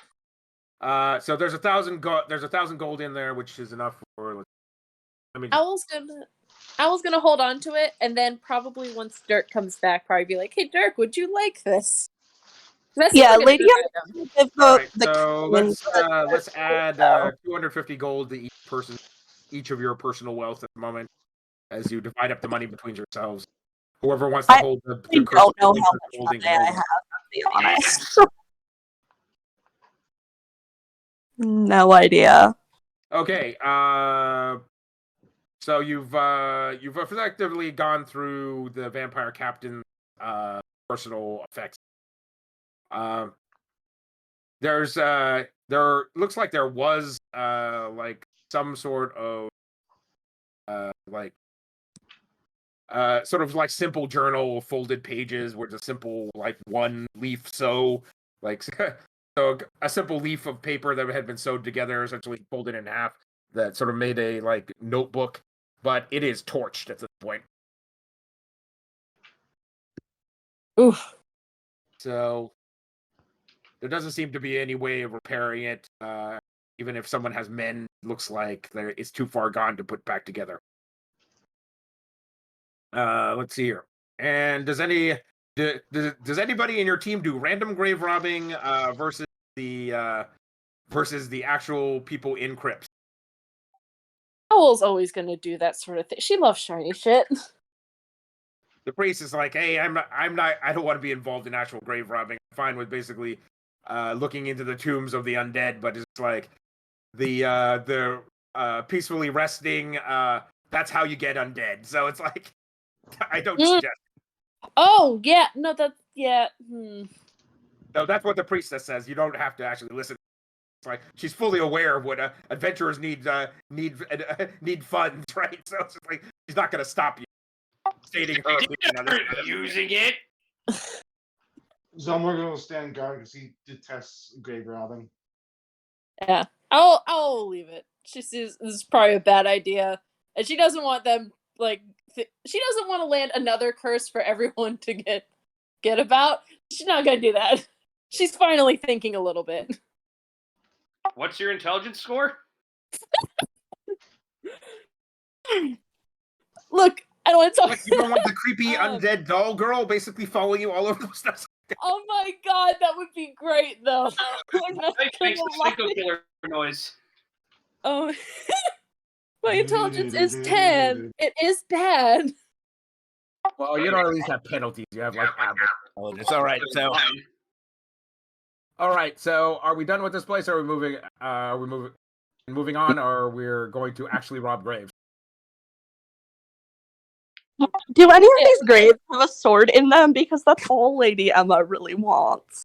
Well, you've got a cane that you sort of yank on the cane and realize that it is a sword cane, and then snap it back together. Haha! I found a sword. Okay, fair enough. Lady Emma's gonna give it to Dirk, though. Actually, I think Lady Emma is still gonna give it to Dirk. She wants her own sword that isn't gonna turn her into a vampire. Fair enough. Wait, giving the cane to Dirk? No. Just No! I don't want this cursed Okay, item. guys. You hold it.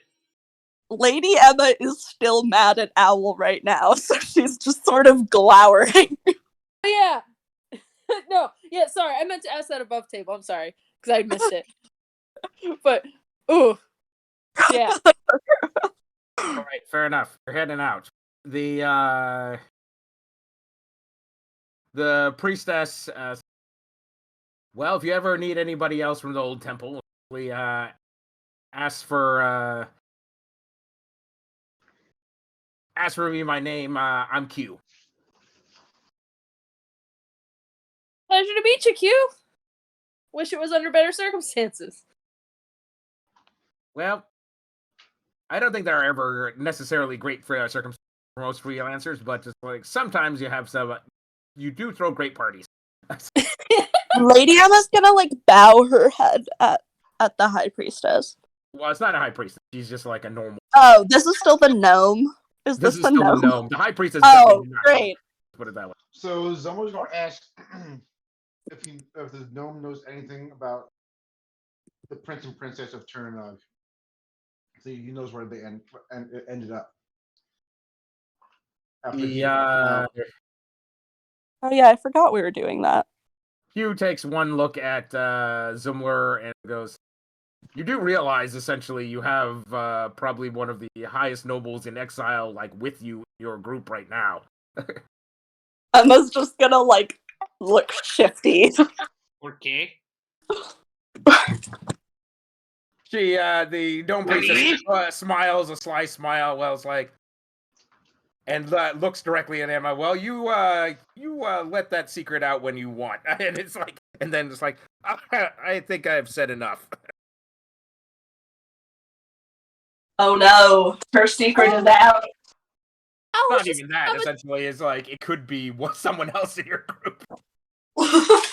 There's no telling if Mack's actually royalty or Dirk or Al was actually royalty.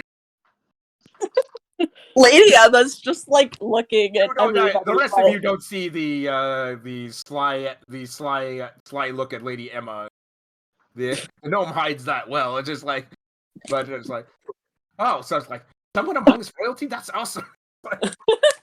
Lady Emma's like, we do have some people who carry themselves like royalty. Yeah.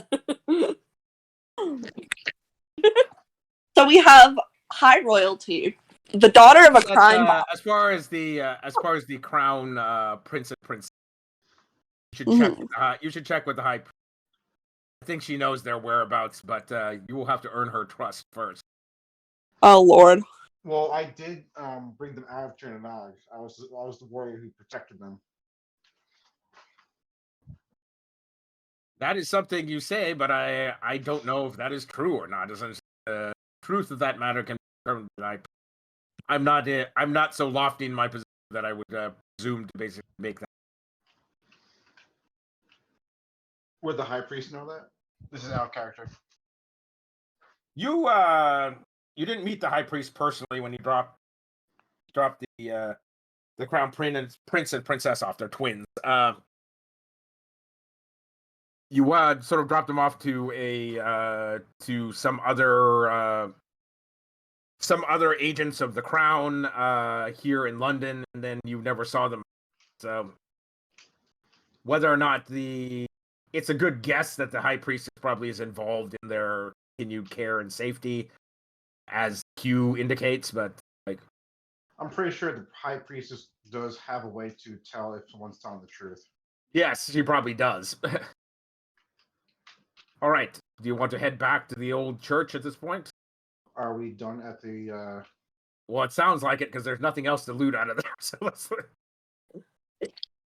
And the Lady, I'm clue, still and mad. the clues that might have come out of the vampire captain or his casket got torched. So Yeah. so Sorry there's pros about and that. cons to killing people with fireballs. Let's put it that way. Yeah, there is that. Effective, though. Effective, yes. But very destructive. Lady Emma is 450 years old. Of course she's destructive. She's mad. She's an angry little blonde teenager. 450 teenager. Yeah.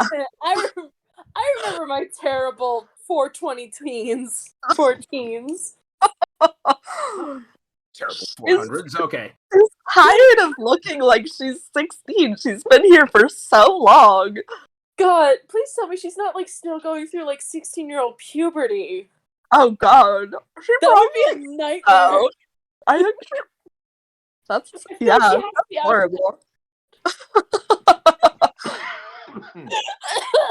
That's the reason for so many backstories. Elven mood swings. They last so long enough to create entire plot lines. We solved it. We solved it, you guys. Entire fantasy world. Clean it up.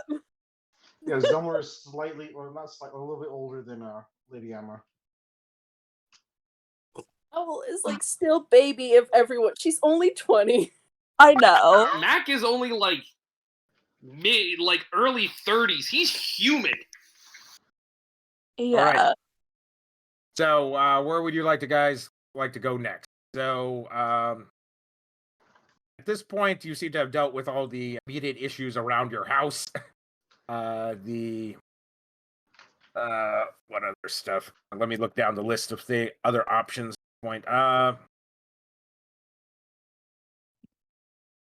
See, you can send the orphans to look into the dealings of Sir Neville Nesmith. Since you gained their trust, so you have your own basically irregulars network at this point.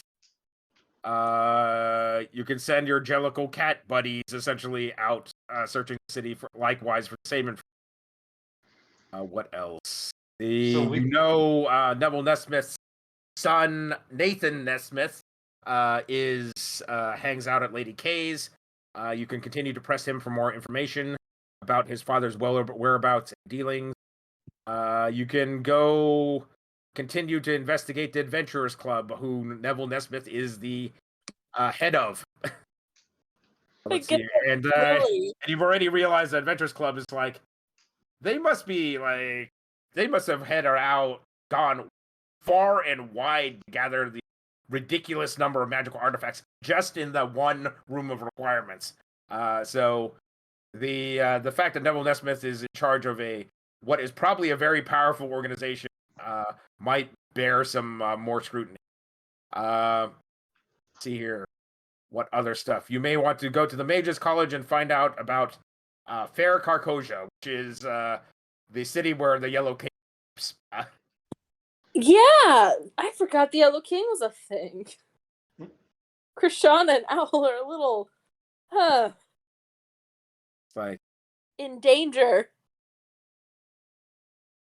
yes, you have the mark. You have the mark of the Yellow King upon you. It's like, which means you're marked. At some point or another, the Yellow King will come and claim. Yeah. Oh, that's not great. It's yeah. Speaking of the drowned city, I'm gonna. Let's see. What's some other weirdo stuff that you have in your possession? You have the key to the fairy kingdom, which is basically allows you to travel into the ruins of Tir Nanog. There are basically 10 locations to travel to Tir Nanog. You've only used it ever to basically travel to the Golden. I still would like to make an eventual trip to the Huntsman, at least.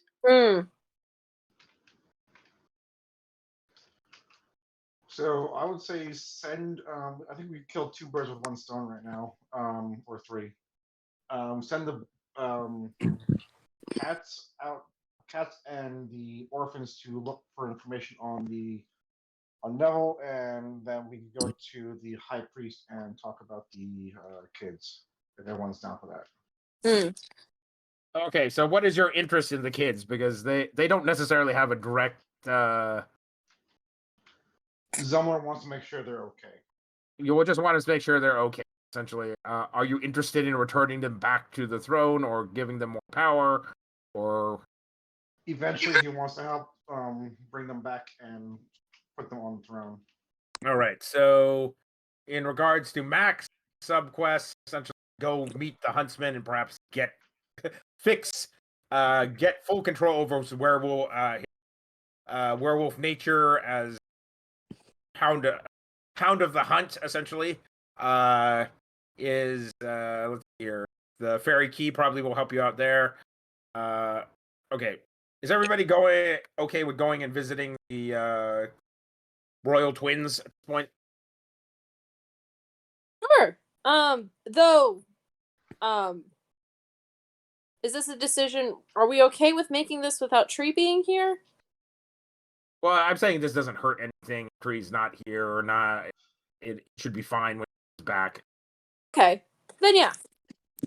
Okay, so that's a somewhat light item, essentially, that's not too heavy and will get you involved in a giant ongoing combat. Let's put it that way. So, Hell yeah. you go talk to the high priestess. She's going, welcome back. Now, I don't know necessarily if I can trust you lot or not with this. Though you seem to know with great certainty, Mr. Zumlar, Paladin Zumlar, that Knight Zumlar, that they lie within the city. So I have no doubt. Perhaps they are.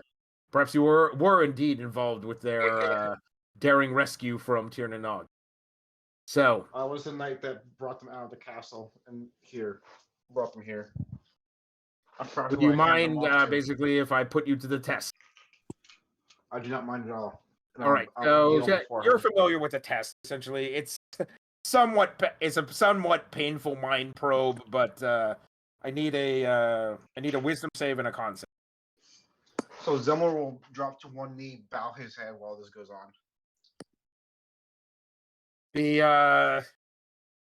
The high priestess pinches her thumb to his forehead and her finger side of it, and incants some mystic words in the language of the High Fae, Sylvan. So you said a con and a what? Con and a wisdom.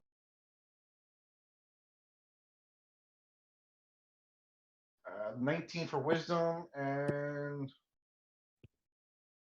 21 for con. There is great pain, and you end up basically you sort of shrug off the spell, unfortunately, because you resisted the mind probe portion of it. It's like, all right, I know there is great pain involved with it, but you must basically actually allow me to mind for this to work. So pretty much I need to fail. You can voluntarily fail the wisdom save. I'm just saying the first time it happens, you sort of involuntarily, basically unconsciously block your mind probe from the mind probe. Because that's what Zumlar has been trained to do. All right, so I can try this once again. So this time he knows it's coming. Calm yourself, calm your breathing. Allow me to enter your thoughts, or share your memories. All right, she again tries the spell. This time, just a concept. Can I fail the con roll? Well, you do not want to fail the con save, otherwise you pass out. 19, 18, sorry. You're fine. You keep consciousness as dizzying painful memories of Tirnanog's fall, as you see loved ones,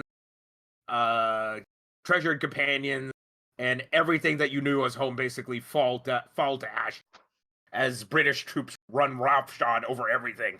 The sound of cannon fire and musket fire. Iron balls basically crashing into your best friend as he falls next to you as you're hurrying a pair of very frightened, very young children along through a long, narrow corridor with musket fire like ripping down the corridor after you.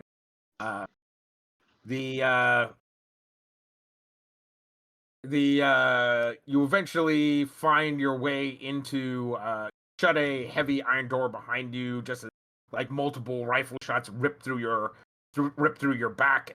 To grit your teeth and take the children through the dizzying maze, basically underneath the Castle Tirnanog and the Golden Keep.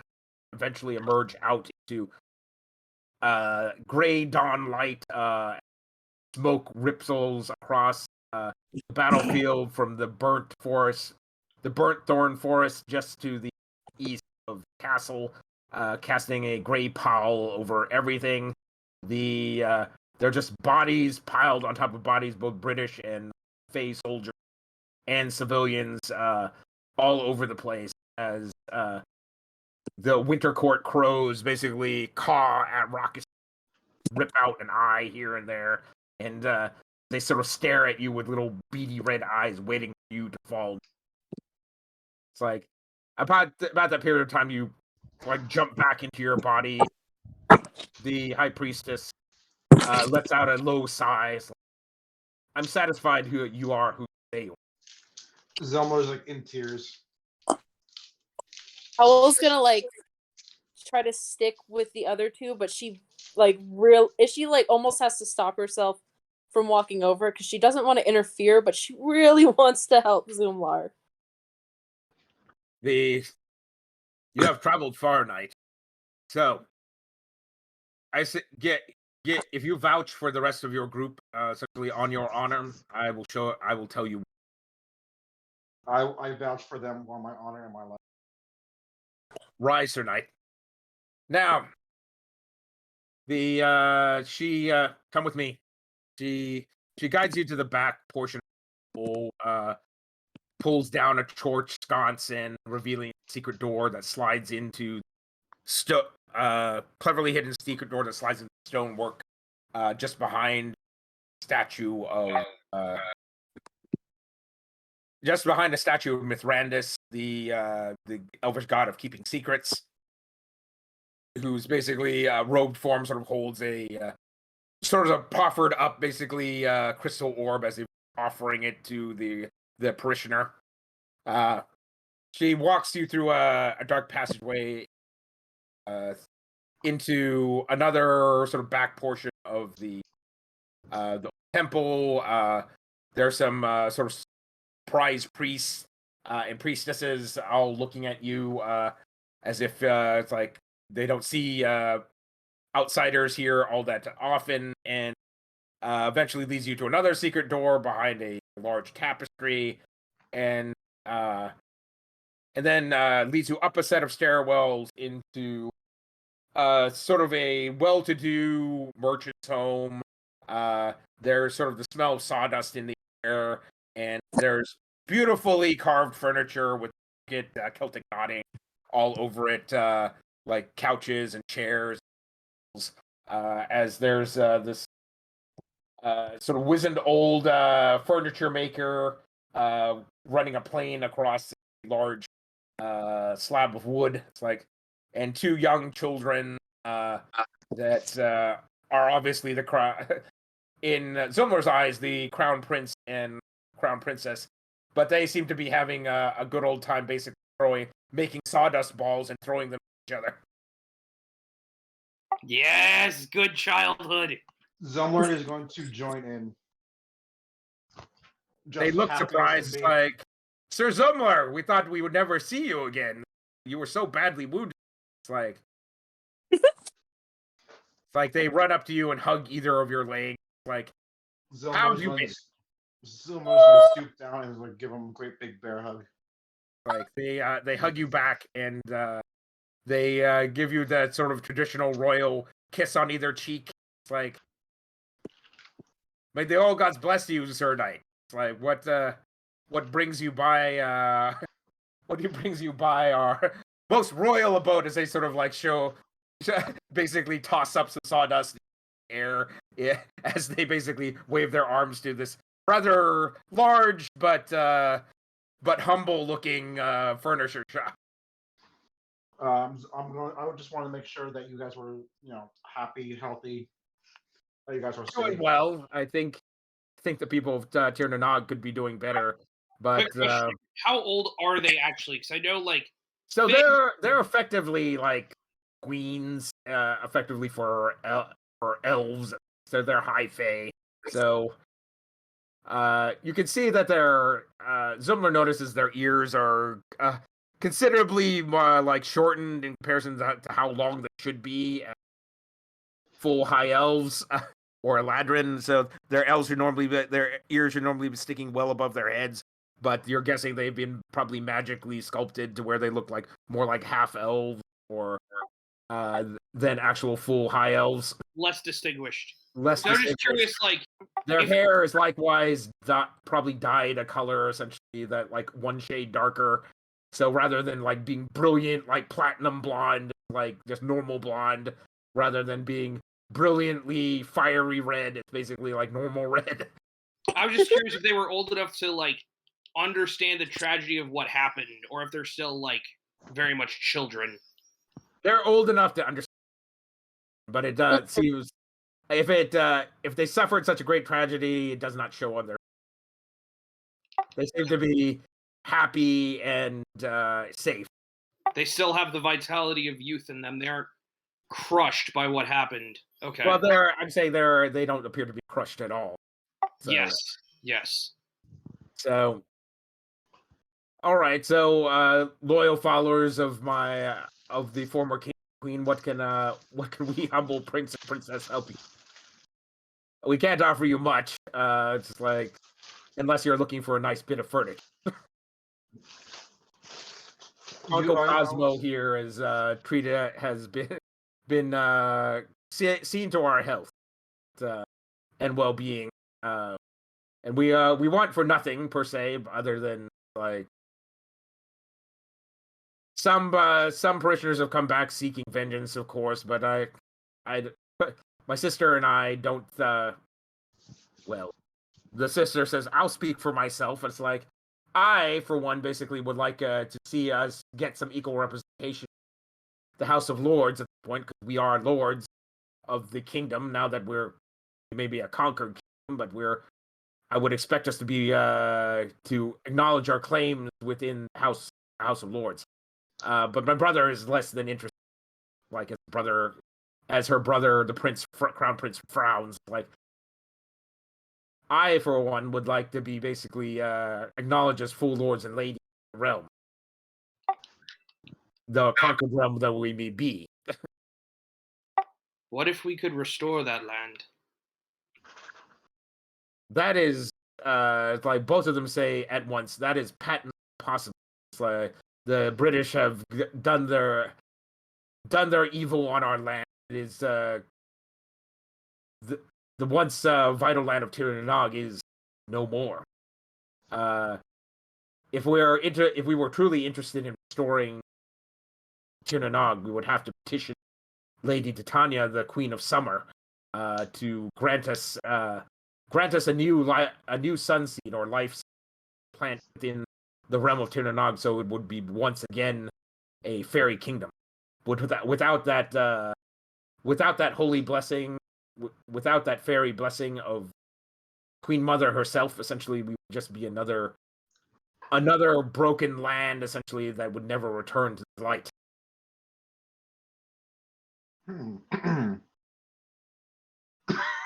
But this but this mother is gone.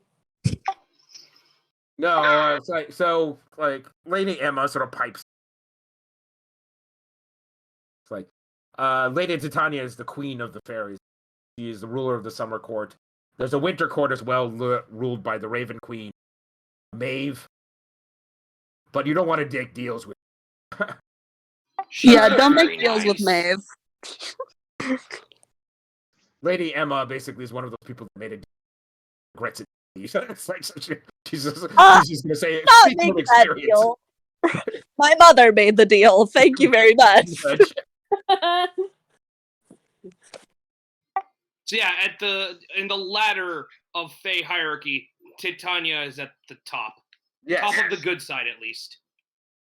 No, she's on top of the the summer Fey. Whether or not that's good or not is highly debatable.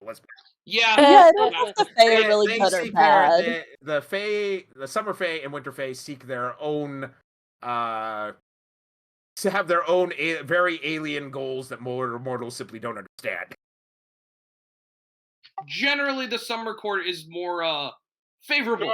Summer court is more amenable to like courting mortals, and the winter court is more aligned to kill them all, and we will sort out the bodies later on.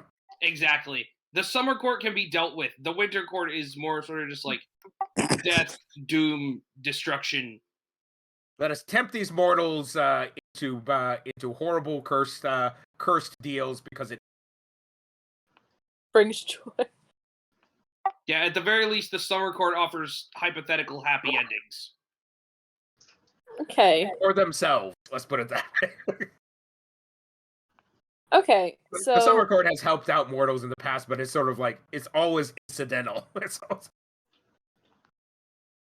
And those who are mortals who are particularly clever sometimes come out well in, because that's all that all of you have grown up with stories. Put it this way, it's like even Mack, who grew up in London, has grown up with stories of basically getting pots of like leprechaun gold and the leprechaun out of his gold. Tricking a Fae into a deal where they needed to grant power and prestige essentially for the lifetime of the family. So, but it's never quite as simple as like the Fae just hand out good stuff. Yeah, but it's at least sometimes beneficial for humans. Like, there's at least some positives there. Yes. They will treat you with respect and kindness, however that is. If their happiness leads to our doom, they're not super concerned. They're not super concerned about that. That is correct. Meanwhile, it's like just all death and like eternal winter with the winter court. It's just like they're generally not worth getting involved in. So what you're saying is that Whisper would be right at home in winter. Oh, exactly. He's probably from there. Well, because like he came from the mouse. I wonder if the mouse came from that or had like infection with that. Oh, I'm sorry. My brain's popping off on different story stuff. But anyway, okay. Sorry. So the princess walks up to Lady Emma. Cousin, why are you traveling with these individuals? I thought your mother had made a deal that you would get a quiet country home and marry a nice lord or something. Having a whispered conversation with Lady Emma at the moment. And everyone is that and the crown prince are just throwing sawdust balls at each other. Just having will of the time. What is Lady Emma's response to the princess? Lady Emma is just sort of looking at her like flabbergasted, like, why are you mentioning that right now? No, she's not mentioning this in public. She's whispering it in okay. Okay. I thought you had like a nice home in exile with a nice Fey lord. What happened to that? Lady Emma's gonna respond to the princess that she's traveling with these people because she has sort of an ulterior goal. He whispers back, Do tell, what is it? That's a great question. You know, I had a plan, and now I don't really remember what the plan was when I developed the character. Why don't you tell us, Loris, what the plan is? Feel that in my bones. I think your plan is to get out of the deal your mother made, essentially, to marry you off to this lord. It's like you were never a fan of this whole thing, and now that you're getting closer to the Fey Court again, you might get forced back into this arranged marriage, and you definitely don't want to go there. Yeah, that seems right. Let's do that. All right, I'm expressing all of this to the princess. The princess is going, making sort of noise. Well, I wish you luck. It's like deals with Maeve are notoriously hard to break, but it's not impossible. Yeah, actually, I am remembering what the rest of the sort of story is with that. Yeah, we're gonna have a real angry fiance on our hands. But remember, she's old, so this is from 450 years ago. Well, you keep remember, it's like for the Fae, it's just like this is all the blink of an eye. Yeah, They're all mortal beings anyways. Last week, last month, last century. It's one of those. It's one of those. I think okay. So you guys don't know this. Your characters don't know this. I think what happened, if I remember the story that I made when I made the character, I think her mother wanted more power. Her mother was a celestial. She wanted more power, or her mother was a descendant of a celestial, wanted more power for her son, and so in order to do that, was gonna marry Lady Emma off to another member of the royal court, but Lady Emma was like, I am not doing that, and ducked out. Yeah. I remember your bargaining. And so she is royally pissed at the Fey Court, essentially, because she got married off, and she did not want that at all. Okay. All right, so the prince and the princess at least has stated her goals. The prince is seems to be perfectly happy. Prince in exile seems to be living a good life, at least it is. The princess seems to be slightly dissatisfied in that she wants representation in the House of Lords and Ladies, especially. And we have to. So Lady Emma isn't actually a lady. She's the daughter of a queen. But nobody knows that yet. Princess Emma. So this is why basically she's referring to you as cousin. You're exactly. Princess. Hell yeah. Zumlar's gonna walk over to the guy who's taking care of the children and give him about 150 gold. Well, I appreciate that. Can I at least have it? Such a kind gift. Here, why don't you take this nice? I'm sure this sculpture will warm your home as he hands you a sculpture of a particularly well carved bear. I think Arthur would like that. I say thank you. Was that his name? The moth spirit? Yes, guys? it is. Your house fairy is Arthur. I'm sorry, I don't know the comic. His name escapes me, but yes, Arthur. I will commit that to memory. He's a Mothman. I will also offer myself as well, if in case he ever needs help or protection or anything like that.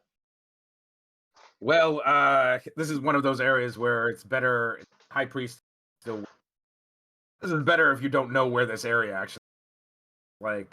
There's only a handful of people besides myself that know. I prefer not to share this. So, this is. If you wish to visit again, basically come to me and I will see if I'm free. I will guide you. If not, essentially, some other time. Very well. there are no windows. The windows to this room are all frosted over to where you can get out of them. There's some sort of magical glamour that hiding sounds. So it's not clear where exactly you are in the Southwark. You figure you are in the Southwark somewhere, but and probably within a reasonable distance of the old temple. But other than that, you don't know exactly what house. Okay. All right. Well, warm greetings. My best wishes to you, twin princess and Corbin. Now let us be on our way. So before he leaves, he'll give the princess and prince another hug. Okay.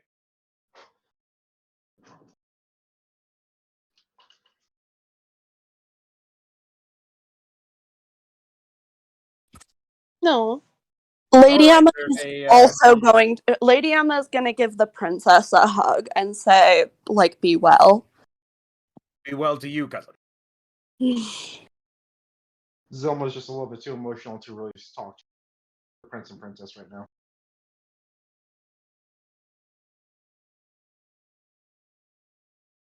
Okay.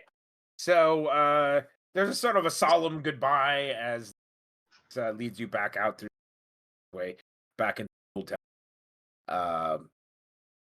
Taking you yet another weird circuitous route back through the underground, making it even harder to figure out how to get back to that location. And eventually you're back at the main temple. Well, no paladin Zumlar that your guardianship is paid off, and the prince and princesses are well. They and remained and will remain so long as within our power to do so. Zilma's still really teary-eyed. Well, say thank you for watching over for so long. And may the gods of Tirnanog watch over you and guide you. You as well. All right, so you're heading out of the temple. Where are you? I think that's a good place to break for this evening, but let's try to figure out what thing you're doing. So, what would you like to do next? There is visiting the fairy kingdom. I think Mack wants to go to the Huntsman's Lodge to continue on his quest to become more human again. Basically, Lawrence, I want the power that Worgen have, where I could switch between like human form and werewolf form at will. So you want more power over your werewolf form. Yes. Actually, assume human form as opposed to being a hairy beast all the time. Yes. Comparatively, Lady Emma wants to be able to turn from a giant tiger into a person at will. You want to be a were-tiger? I want to be a giant. You can become a giant wolf right now, but you have the choker. If you want to, you might want to talk to the Mages College and see if they can change up the enchantment some to change from a giant wolf into a giant tiger. I'm sure that's possible. No. Mack wants to be human. I can't turn into anything and want to be a tiger. Yes. That's Lady Emma's desire. Yes, but what I'm saying is you have a choker that allows you to turn into a giant wolf. Do you want to be a I tiger? do? Where did I get that? You got it from the vampire captain wearing it, which is why he would change into a giant wolf. I was mad at him and called him a faker and then ripped his head off. I have no memory of that, but thank you. I appreciate that. That's kind of cool.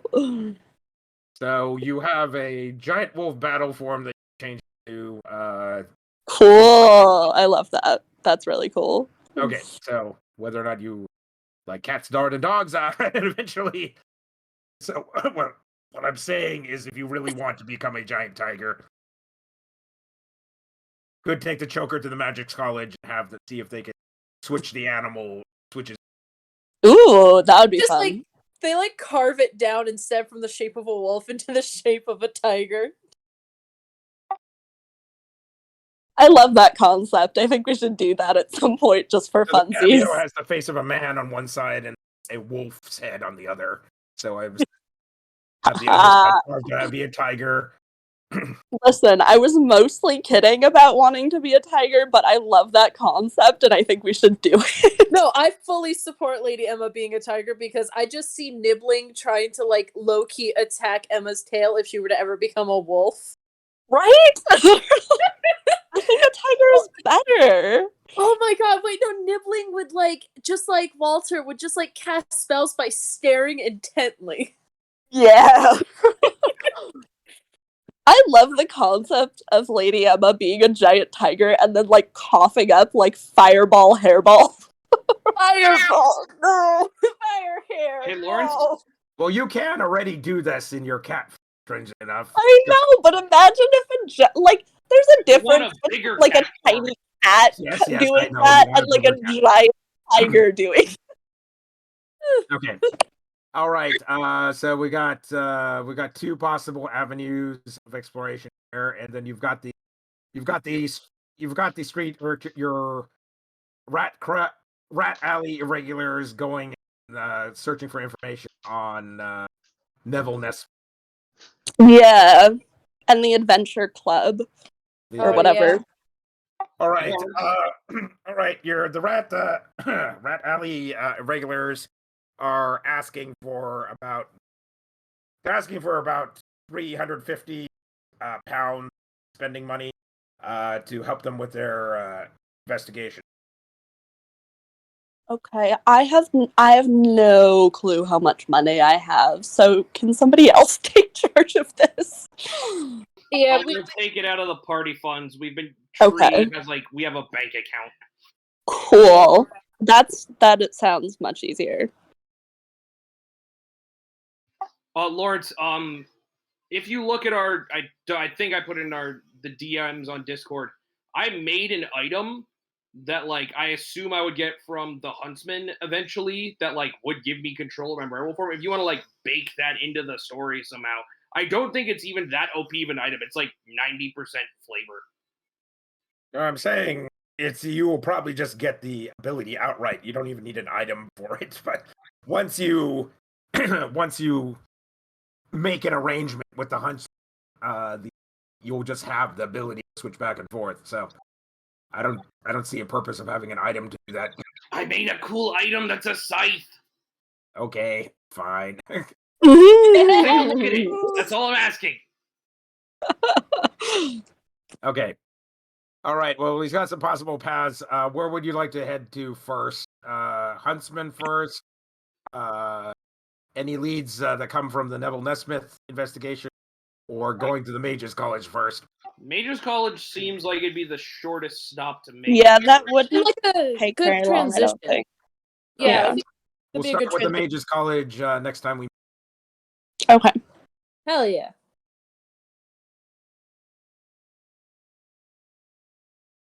All right. All right, Well, and that'll be our Thanksgiving episode where you're attacked by giant were turkey or something.